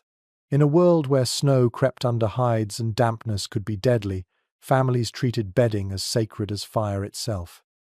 Explorers who stayed in lodges often remarked on the surprising freshness of sleeping places. They expected dirt floors, filthy hides, and sour smells. Instead, they found carefully arranged mats of reeds, grasses, or willow, changed and replaced when they grew worn. Women shook out furs each morning, hung them to air in the daylight, and beat dust from them with sticks. Even in winter, when snow crusted the world outside, bedding was turned and rotated to keep it from molding. Cleanliness was survival, and diligence made nights bearable. One curious anecdote appears in a trader's memoir. He confessed that he assumed buffalo robes would stink beyond tolerance, but he discovered instead that the constant exposure to smoke actually preserved them. The robes smelled heavily of fire, yes, but not of rot. Smoke infused fibers with a scent that repelled pests and slowed decay. "The fire does not only warm them," he wrote, "it seasons them like meat." His metaphor may sound odd, but it captures the truth. Smoke itself was part of bedding maintenance, a preservative woven into every night's rest. Historians still debate how often bedding was fully replaced. Some suggest hides and mats lasted through many winters, patched and repaired when torn. Others argue that bedding was cyclical, with new hides added each hunting season and old ones discarded. Whatever the case, families clearly monitored their bedding closely. Dampness could kill faster than hunger, and so vigilance was constant. Imagine the sensory experience of a bedding rotation. At dawn, Women and children lift robes and mats, carrying them outside into the weak sunlight. Frost clings to edges, glinting like silver. They shake them hard, snow flying off in white bursts, then spread them across poles to air. The hides crackle as they stiffen in cold, but soon they will be softened again by fire's warmth inside. Children laugh, tossing snow at one another, but the work itself is serious. Bedding cannot be neglected. The night's comfort depends on today's effort. Guests were often astonished by how carefully bedding was arranged within the circle of sleepers. Furs were overlapped, so no seam let drafts through. Edges were tucked beneath mats, forming barriers against creeping cold. Infants were swaddled in the softest furs, rabbit or beaver, while older children shared heavier buffalo hides. Adults lay in arcs, their robes overlapping slightly with their neighbors, sharing warmth even between separate beds. Nothing was haphazard. Each fold, each tuck, was chosen with purpose. A little-known observation from a missionary reveals another detail. Sometimes, herbs were scattered in bedding to repel insects or to freshen the smell. He described the faint aroma of sage or sweetgrass lingering in hides, mixing with the ever-present smoke. For him, the scent was unfamiliar but strangely soothing. For the families inside, it was both practical and symbolic. Plants carried protective power, warding off pests and perhaps even nightmares. Think of the tactile sensation of lying on such bedding. The mats beneath are springy, yielding just enough to cushion hips and shoulders. Above them, furs envelop you, rough on one side, velvety on the other. The edges are tucked snug, sealing you in a pocket of warmth. Your body heat builds, trapped by layers, and soon you feel the difference. No dampness, no drafts, only steady warmth pressing against your skin. Anthropologists suggest that bedding practices taught children lessons about discipline. They grew up knowing to fold robes carefully, to shake mats, to air hides when the sun allowed. These tasks were small, repetitive, but essential. Neglect meant discomfort or illness. Care meant survival. In this way, the very act of preparing to sleep became a moral lesson. Respect the details, and the details will protect you. One trader recalled that bedding inside a lodge reminded him of nests. He described how each sleeper's space curved inward, piled with robes and mats, cozy and deliberate. The comparison is apt. Like birds weaving twigs and feathers, families built their sleeping spaces with whatever the land gave them, turning raw material into comfort. And just as a nest must be maintained daily, so too must bedding in the tipi. The smell of bedding at night carried layers of meaning. Smoke, fur, dried grass, faint herbs, and human musk all mingled. Outsiders found it overwhelming, but insiders found it reassuring. It was the smell of continuity, of countless nights survived. To bury your face in a robe and breathe deeply was to inhale history, labor, and love all at once. Picture again the nightly routine. After supper, bedding is unrolled and laid out. Women smooth edges, tuck corners, and adjust mats. Children crawl into their nests, giggling, then fall silent as warmth overtakes them. Adults lie down last, ensuring everything is ready. The lodge grows quiet, only the fire crackling. You sink into bedding that has been shaped by countless hands, warmed by countless fires, preserved by countless mornings of care. Even spirituality touched this practice. Some traditions described bedding as a microcosm of the earth. Mats of grass, the soil, hides the surface, robes the living world above. To lie upon them was to return to the embrace of the land, to be held by it in sleep. Maintenance, then, was not just practical but reverent. Each morning's airing was a way of honoring the earth's gift, each evening's folding a way of preparing to enter its embrace once more. So you curl onto your side, smelling the smoke in your robe, feeling the spring of mats beneath, hearing the fire sigh. You know the bedding has been cleaned, shaken, arranged. You know tomorrow it will be aired again. Comfort does not happen by accident. It is built, renewed daily, cared for with diligence.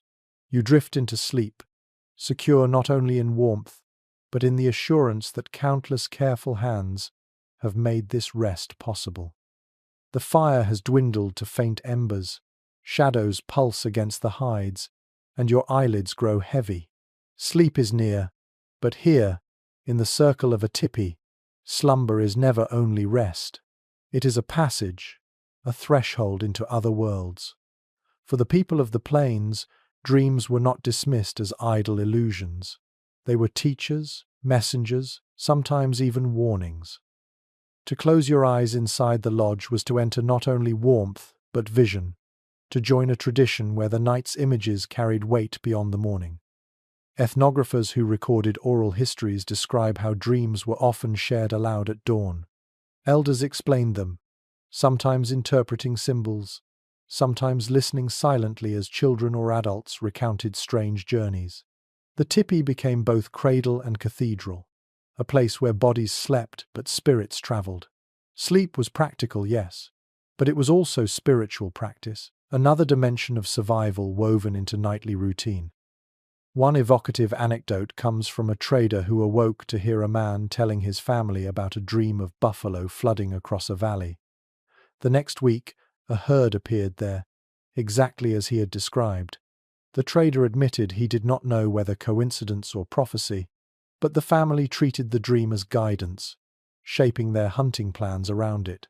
For them, the dream's truth was unquestionable. To ignore it would have been folly. Scholars remain divided over how literally such dreams were taken. Some argue they served as metaphor, teaching lessons through imagery rather than predicting events. Others insist that visions were trusted as genuine prophecy. The debate remains unresolved, but the significance is clear. Sleep carried meaning, and no one dismissed the whispers of the night. Imagine the sensory atmosphere of drifting into such a dream. The fire glows faintly, red light shimmering through smoke. The breathing of your family surrounds you, steady as ocean waves. Outside, the wind howls, rattling hides, but inside, warmth cocoons you. As your eyes close, images rise. A river flowing uphill, a buffalo with human eyes, a hawk speaking in a voice you know. These visions feel as real as the furs beneath your cheek. You accept them because here the line between waking and dreaming is thin. Children, too, were taught to pay attention. A boy who dreamed of an animal might be told that creature had chosen him, offering power or guidance. A girl who dreamed of fire might be reminded to respect the hearth, to see warmth as living. Dreams became part of education, subtle lessons woven into daily survival. A single night's vision could shape a lifetime's choices. One curious detail surfaces in missionary writings. He noted with frustration that children laughed about his own dreams when he recounted them, saying they carried no meaning because he had no ties to their spirits. To them, dreams were not universal but relational. They belonged to those who shared kinship with the land and its beings. Outsiders were dreamless, even if they dreamed. His irritation only highlights the divide. For the people in the lodge, dreams were currency. For him, they were nonsense. The psychological comfort of believing in dreams was immense. Imagine enduring months of brutal cold, endless storms, scarce food. Hope could fade quickly. Yet a dream of plenty, of safety, of ancestors smiling, could carry a family through despair. Dreams offered more than guidance, they offered endurance, giving people reasons to rise each morning with courage.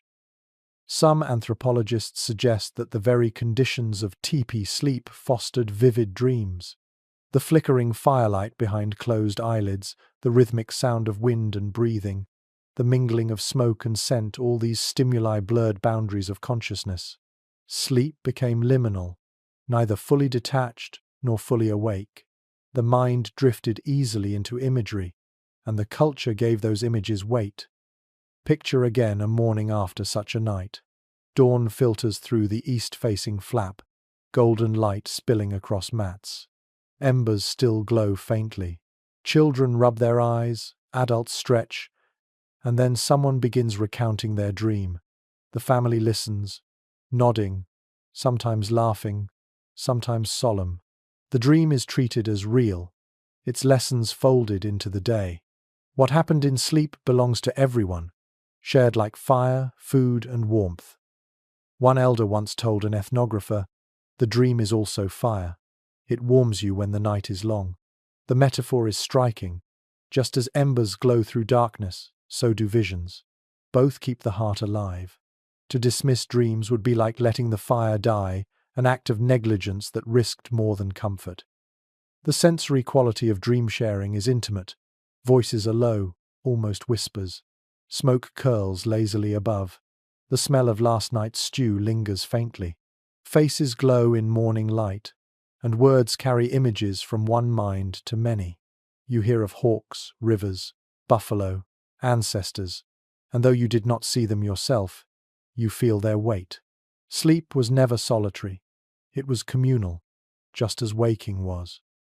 Even skepticism existed. Not every dream was accepted blindly. Families debated, teased, questioned. Some dreams were dismissed as nonsense, products of overeating or exhaustion. Yet even that debate reinforced meaning.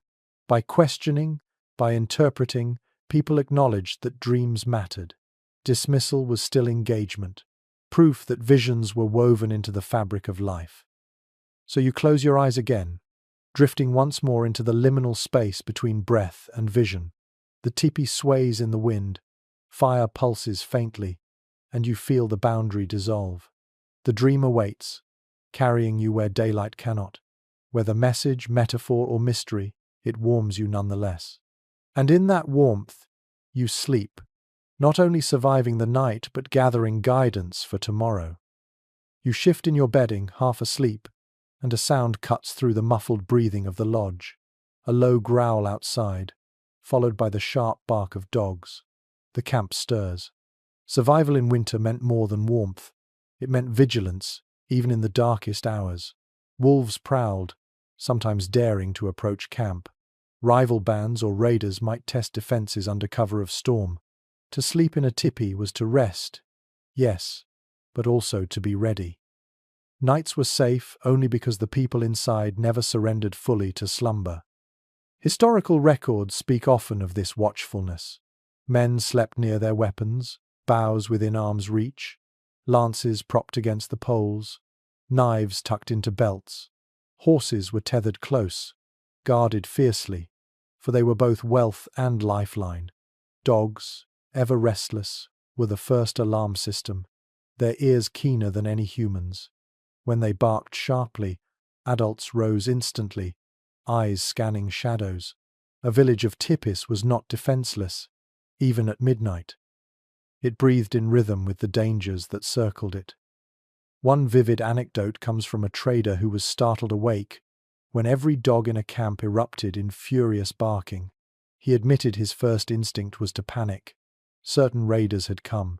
Instead, when he looked outside, he saw wolves circling, yellow eyes flashing in the firelight. Men rose calmly, driving them off with shouts and flaming sticks. Within minutes, the camp settled again.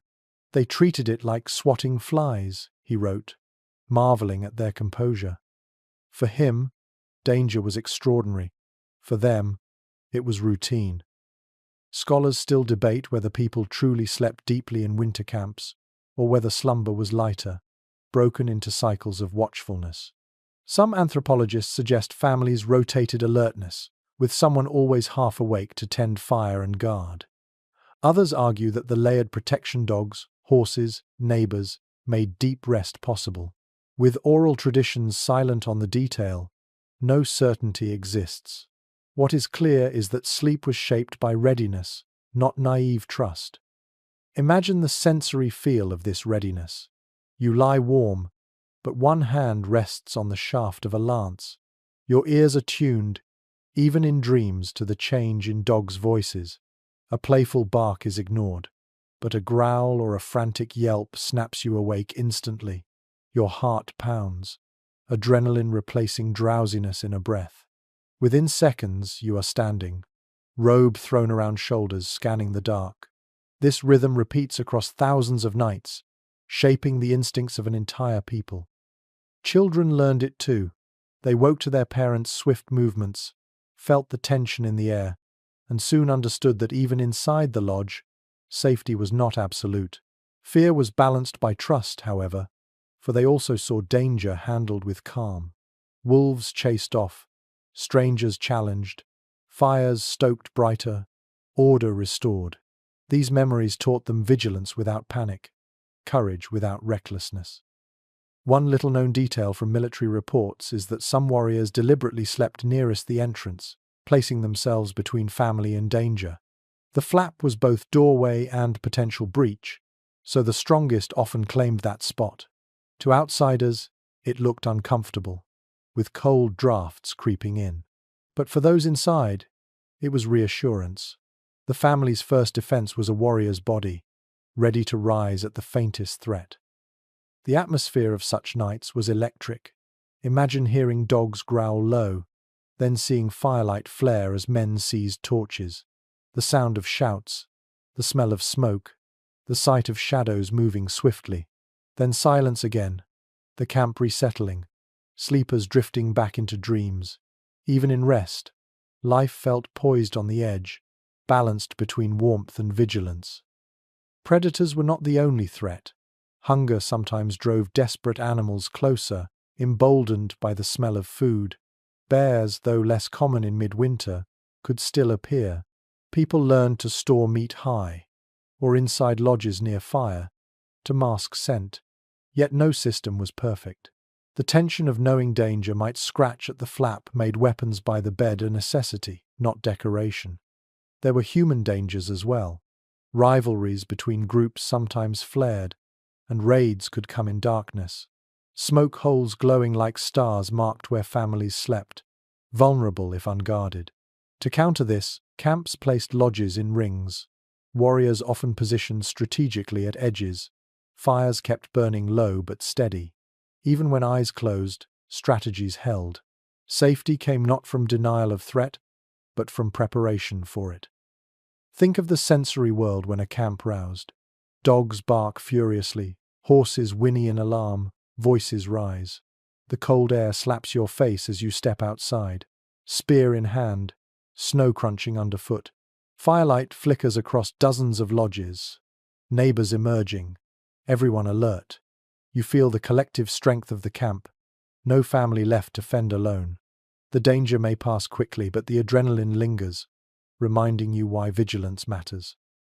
Anthropologists suggest that such experiences shaped identity profoundly. To live always ready, even in dreams, fostered resilience. It taught that comfort was precious but fragile, always balanced against vigilance. Sleep was never mere escape. It was part of survival's rhythm, punctuated by moments of alertness. To dream in such a world was to trust, not blindly but conditionally, knowing that at any moment you might need to rise. One trader admitted he never truly adapted. He envied how calmly families returned to sleep after alarms, while he lay awake, heart racing, unable to drift off again. For him, safety meant certainty. For them, it meant readiness. The difference reveals two worldviews, one seeking permanence, the other embracing fluidity. In the Tipi, survival meant living with uncertainty, not erasing it. Picture yourself settling again after such an alarm. Dogs quiet, men return to their robes, fire steadies. The cold still presses outside, but warmth reclaims the lodge. You close your eyes, weapons still within reach, ears still half-tuned. Yet sleep returns, gentler now, layered with trust in family, dogs, horses, and neighbors.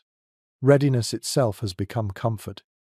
You drift into dreams once more, held not only by furs and fire, but by the confidence that if danger comes again, you will rise to meet it. The night has stretched long, but finally the air shifts. The cold remains sharp, yet something subtle changes. The darkness begins to thin. You blink awake, still cocooned in hides, and notice the faintest ribbon of grey filtering through the flap. Dawn has arrived, and with it, the slow unfolding of morning inside the teepee. Survival was never only about enduring the night. It was also about greeting the day with rituals that steadied spirit and body alike. Accounts from explorers often remark on how mornings in winter camps felt deliberate, never rushed. Fires, banked low through the night, were stirred first. Embers glowed red, coaxed into flame with careful puffs of breath.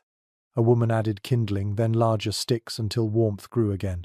The crackle of fire became the village's first voice each day, calling sleepers gently awake. No one leapt into frantic motion. Life resumed with calm. Warmth was restored before anything else. One evocative anecdote comes from a fur trader who described waking in a Dakota camp. He noted the hush of voices as women whispered while feeding fires, the slow rustle of robes as children stirred, and the way light filtered softly through smoke. It was as though the sun entered not only the sky but the lodge itself, he wrote. The detail captures how dawn felt less like a sudden shift and more like a gradual blessing, moving from embers to voices to daylight. Scholars debate whether formal prayers were spoken each morning or whether gratitude was expressed in quieter, habitual ways. Some argue that offerings of food or tobacco into the fire were common, small gestures of thanks for survival through another night. Others suggest the ritual was implicit in action. The simple act of rekindling fire and sharing warmth was itself prayer. Evidence is fragmentary, but all agree mornings carried meaning beyond chores. Imagine the sensory atmosphere as you sit up, robe wrapped tightly around your shoulders. The fire pops as it accepts new fuel, sending sparks upward. Smoke curls lazily through the vent, tinged with the golden edge of dawn.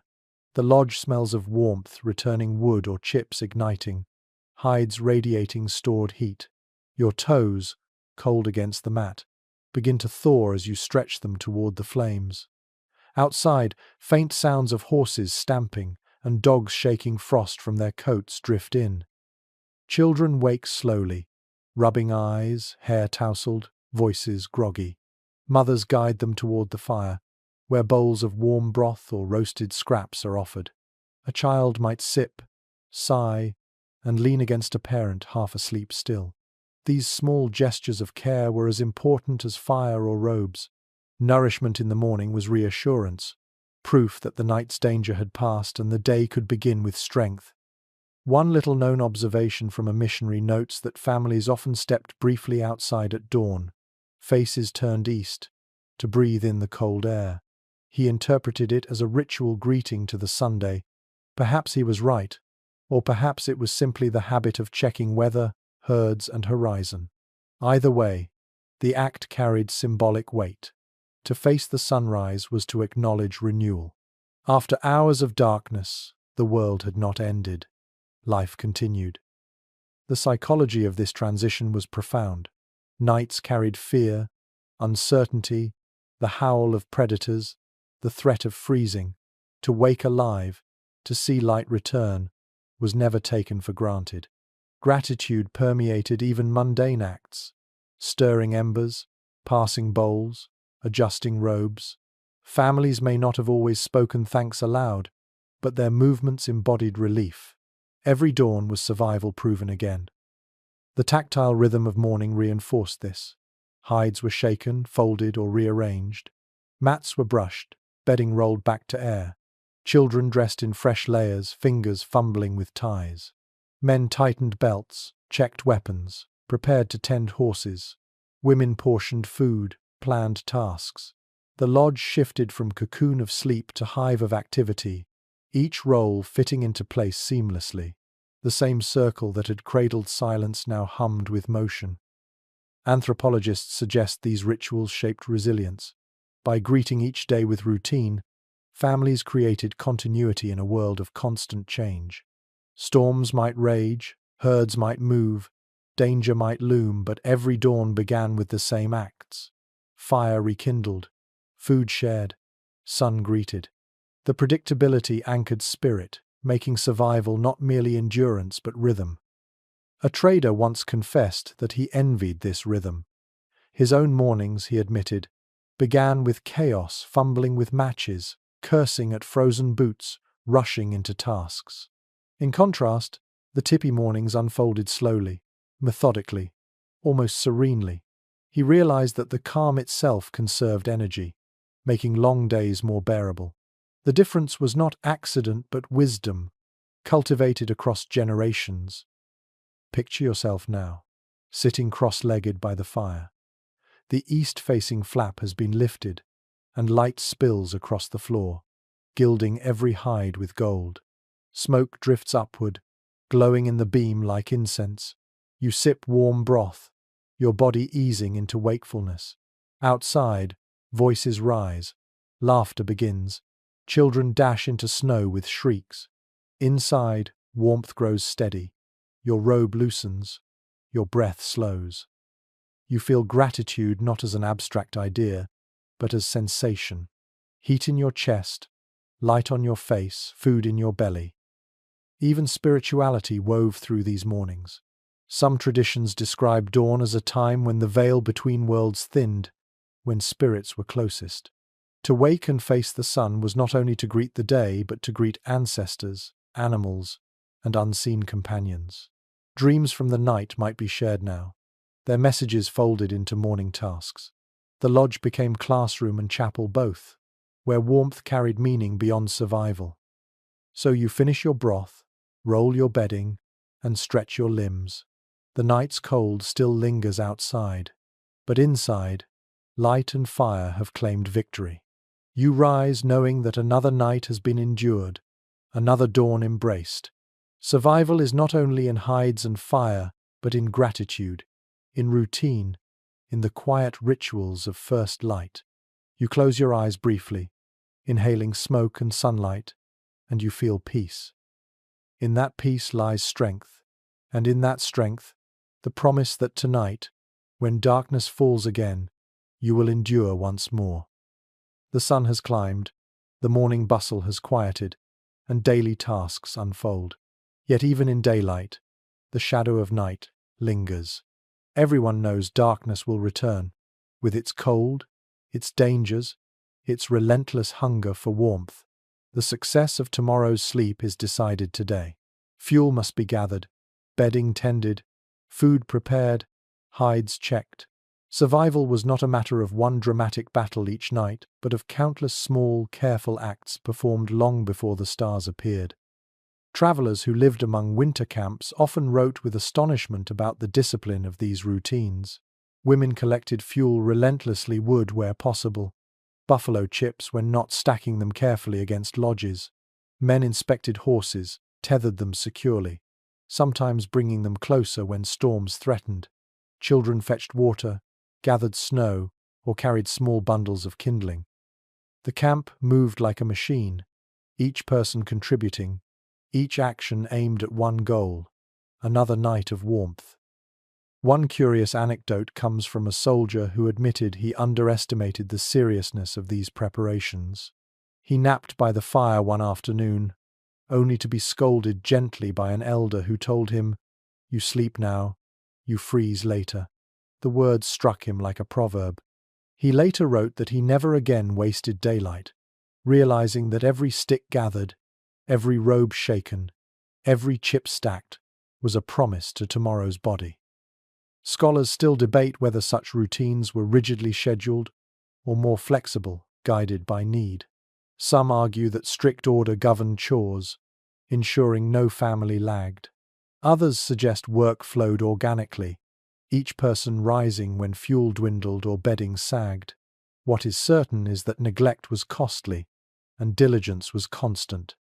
Imagine the sensory rhythm of these chores. Women shake out robes, their heavy folds thudding as they land across poles to air. Children carry dung chips in baskets, the discs knocking together with hollow clacks. Men chop scarce wood with muffled thuds, breath steaming as axes bite frozen bark. The camp hums with labor, the air thick with the smell of smoke, hides, sweat, and snow. Each sound, each scent, is part of a symphony of preparation. Inside lodges, bedding is rotated once more. Mats are lifted, edges brushed free of frost, robes flipped so dampness dries by firelight. Babies are bundled tighter, their cradle boards checked for warmth. Tools are sharpened, weapons cleaned, ropes untangled. The tipi is not static. It is alive with adjustment, each detail fine-tuned to make the coming night smoother than the last. One little-known observation from a trader describes how families sometimes sang softly during these chores, turning monotony into rhythm. He noted that children's laughter blended with women's humming, creating an atmosphere less of drudgery and more of flow. In his words, they worked as if rehearsing for another night's play, their voices rehearsing lines they already knew by heart. The idea lingers, chores themselves became ritual, part of the great cycle of night and day. The psychology of this forward-looking labor was profound. By preparing constantly, people reduced fear. They did not wait for darkness to bring dread. They met it in daylight, with tasks and planning. This rhythm built confidence. When the sun set, no one panicked, because everything was ready. Survival was not a desperate scramble at midnight, but the natural reward of day-long diligence. Anthropologists suggest this mindset shaped cultural identity. Children learned that safety was earned, not granted. They absorbed lessons of foresight, discipline, and care from the moment they could carry a chip or fold a robe.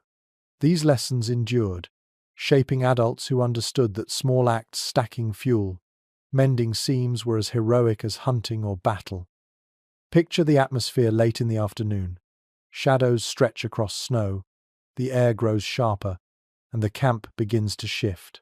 Fires are fed more steadily, bedding is unrolled, hides are checked for tears. Women's hands move quickly, smoothing mats, tucking edges.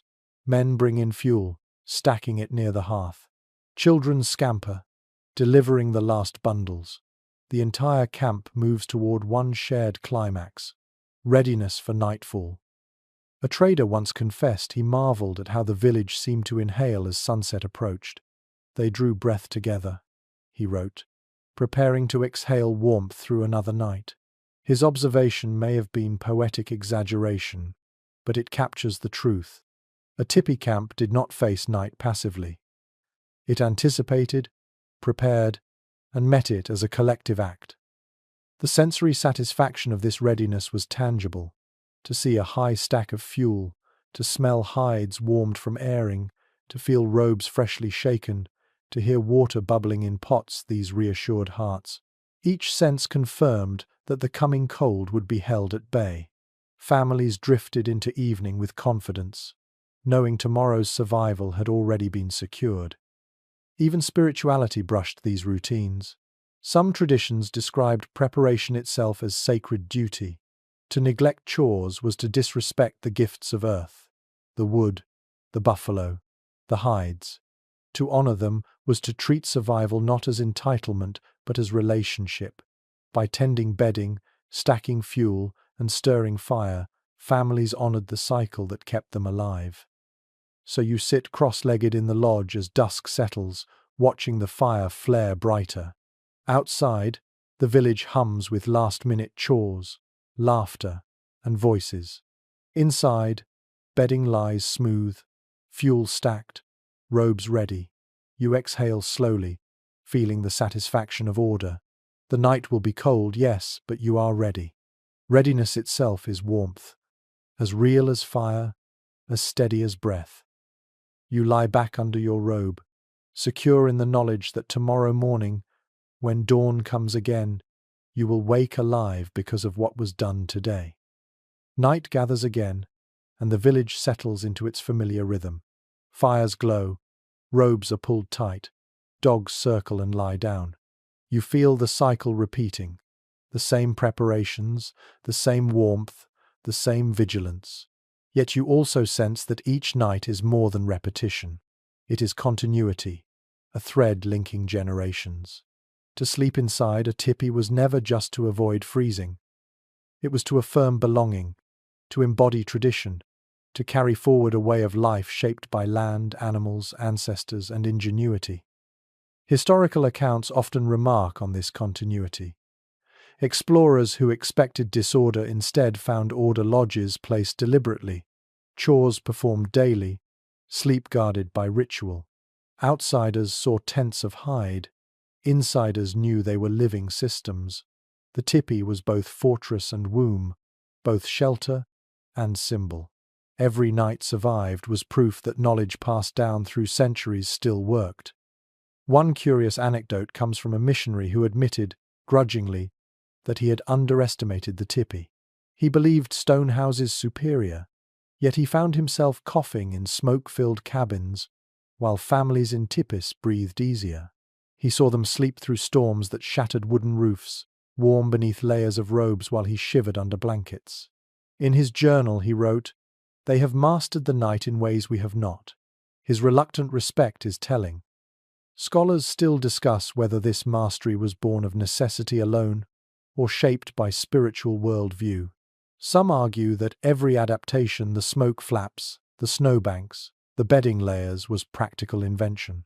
Others insist spirituality infused it all, that reverence for fire, for snow, for buffalo-guided choices. Likely, both are true. In the tipi, survival and spirit never stood apart. The line between them blurred until warmth itself became sacred. Imagine the sensory totality one last time. You lie on mats layered with robes, furs pressed snug. Smoke drifts upward, carrying faint sparks through the vent. Outside, snow piles against the lodge, muffling the world. Dogs breathe steadily, horses stamp softly, neighbors' fires glow like stars. Inside, your body radiates warmth, caught and magnified by clothing, bedding, and hides. The cold cannot reach you. What you feel instead is belonging to your family, your community, your ancestors, the land itself. A trader once confessed that in these lodges he felt something more than safety. "It was not only that I was warm," he wrote, "but that I was part of something larger. The cold could not touch me, not because of hides alone, but because of the circle." His words, unintentional poetry, capture the truth. To sleep in a tipi was to sleep in a circle of trust, a geometry of survival and spirit combined. The night deepens, and you understand now that survival here was never about one trick alone. It was the union of many. The fire at the center, the snow packed at the base, the robes layered thick, the breath vented upward, the dogs curled near, the vigilance maintained. Each was a thread. Together they wove the fabric of life. That fabric held strong enough to face storms, predators, hunger, and despair, and in holding it created peace enough for dreams. So you close your eyes once more, knowing that the lodge is more than shelter. It is history, culture, science, and faith bound together in poles and hide. It is the warmth of fire and the warmth of kin, the comfort of routine and the comfort of dreams. You sleep not as an isolated body, but as part of a circle that has endured for centuries. And in that circle, the cold is powerless. Now, let the pace soften. Imagine the fire's glow fading into embers, the red light pulsing slowly, like a heartbeat. The sounds of the camp diminish, dogs quiet, voices hush, wind muffles against snowbanks. The tipi settles into silence, its hides breathing gently with the night air. You are safe inside, wrapped in furs that cradle your body, warmed by the coals that still whisper beneath the stones. Outside, the prairie lies vast and still, blanketed in snow that glitters faintly under starlight. The cold is sharp, but it cannot reach you here. The circle of the lodge holds firm, poles rising like guardians, hides curved like an embrace. You are sheltered by knowledge passed down through countless winters, wisdom woven into every detail, fire placed at the heart, robes layered with care, smoke drifting upward into the sky. Breathe slowly. Inhale the faint scent of wood smoke, exhale the weight of worry. Each breath carries you deeper into calm. The rhythm of your body matches the rhythm of the lodge, steady and sure. You are not alone. Around you, others sleep their breaths joining yours, their warmth part of yours. The entire camp dreams together, bound in one great circle of survival and trust. Now, imagine the stars above, cold and bright, watching over you. Sparks from the fire rise to meet them, fading into the sky like tiny prayers. The night stretches vast, but you remain secure, cocooned in warmth, in history, in belonging.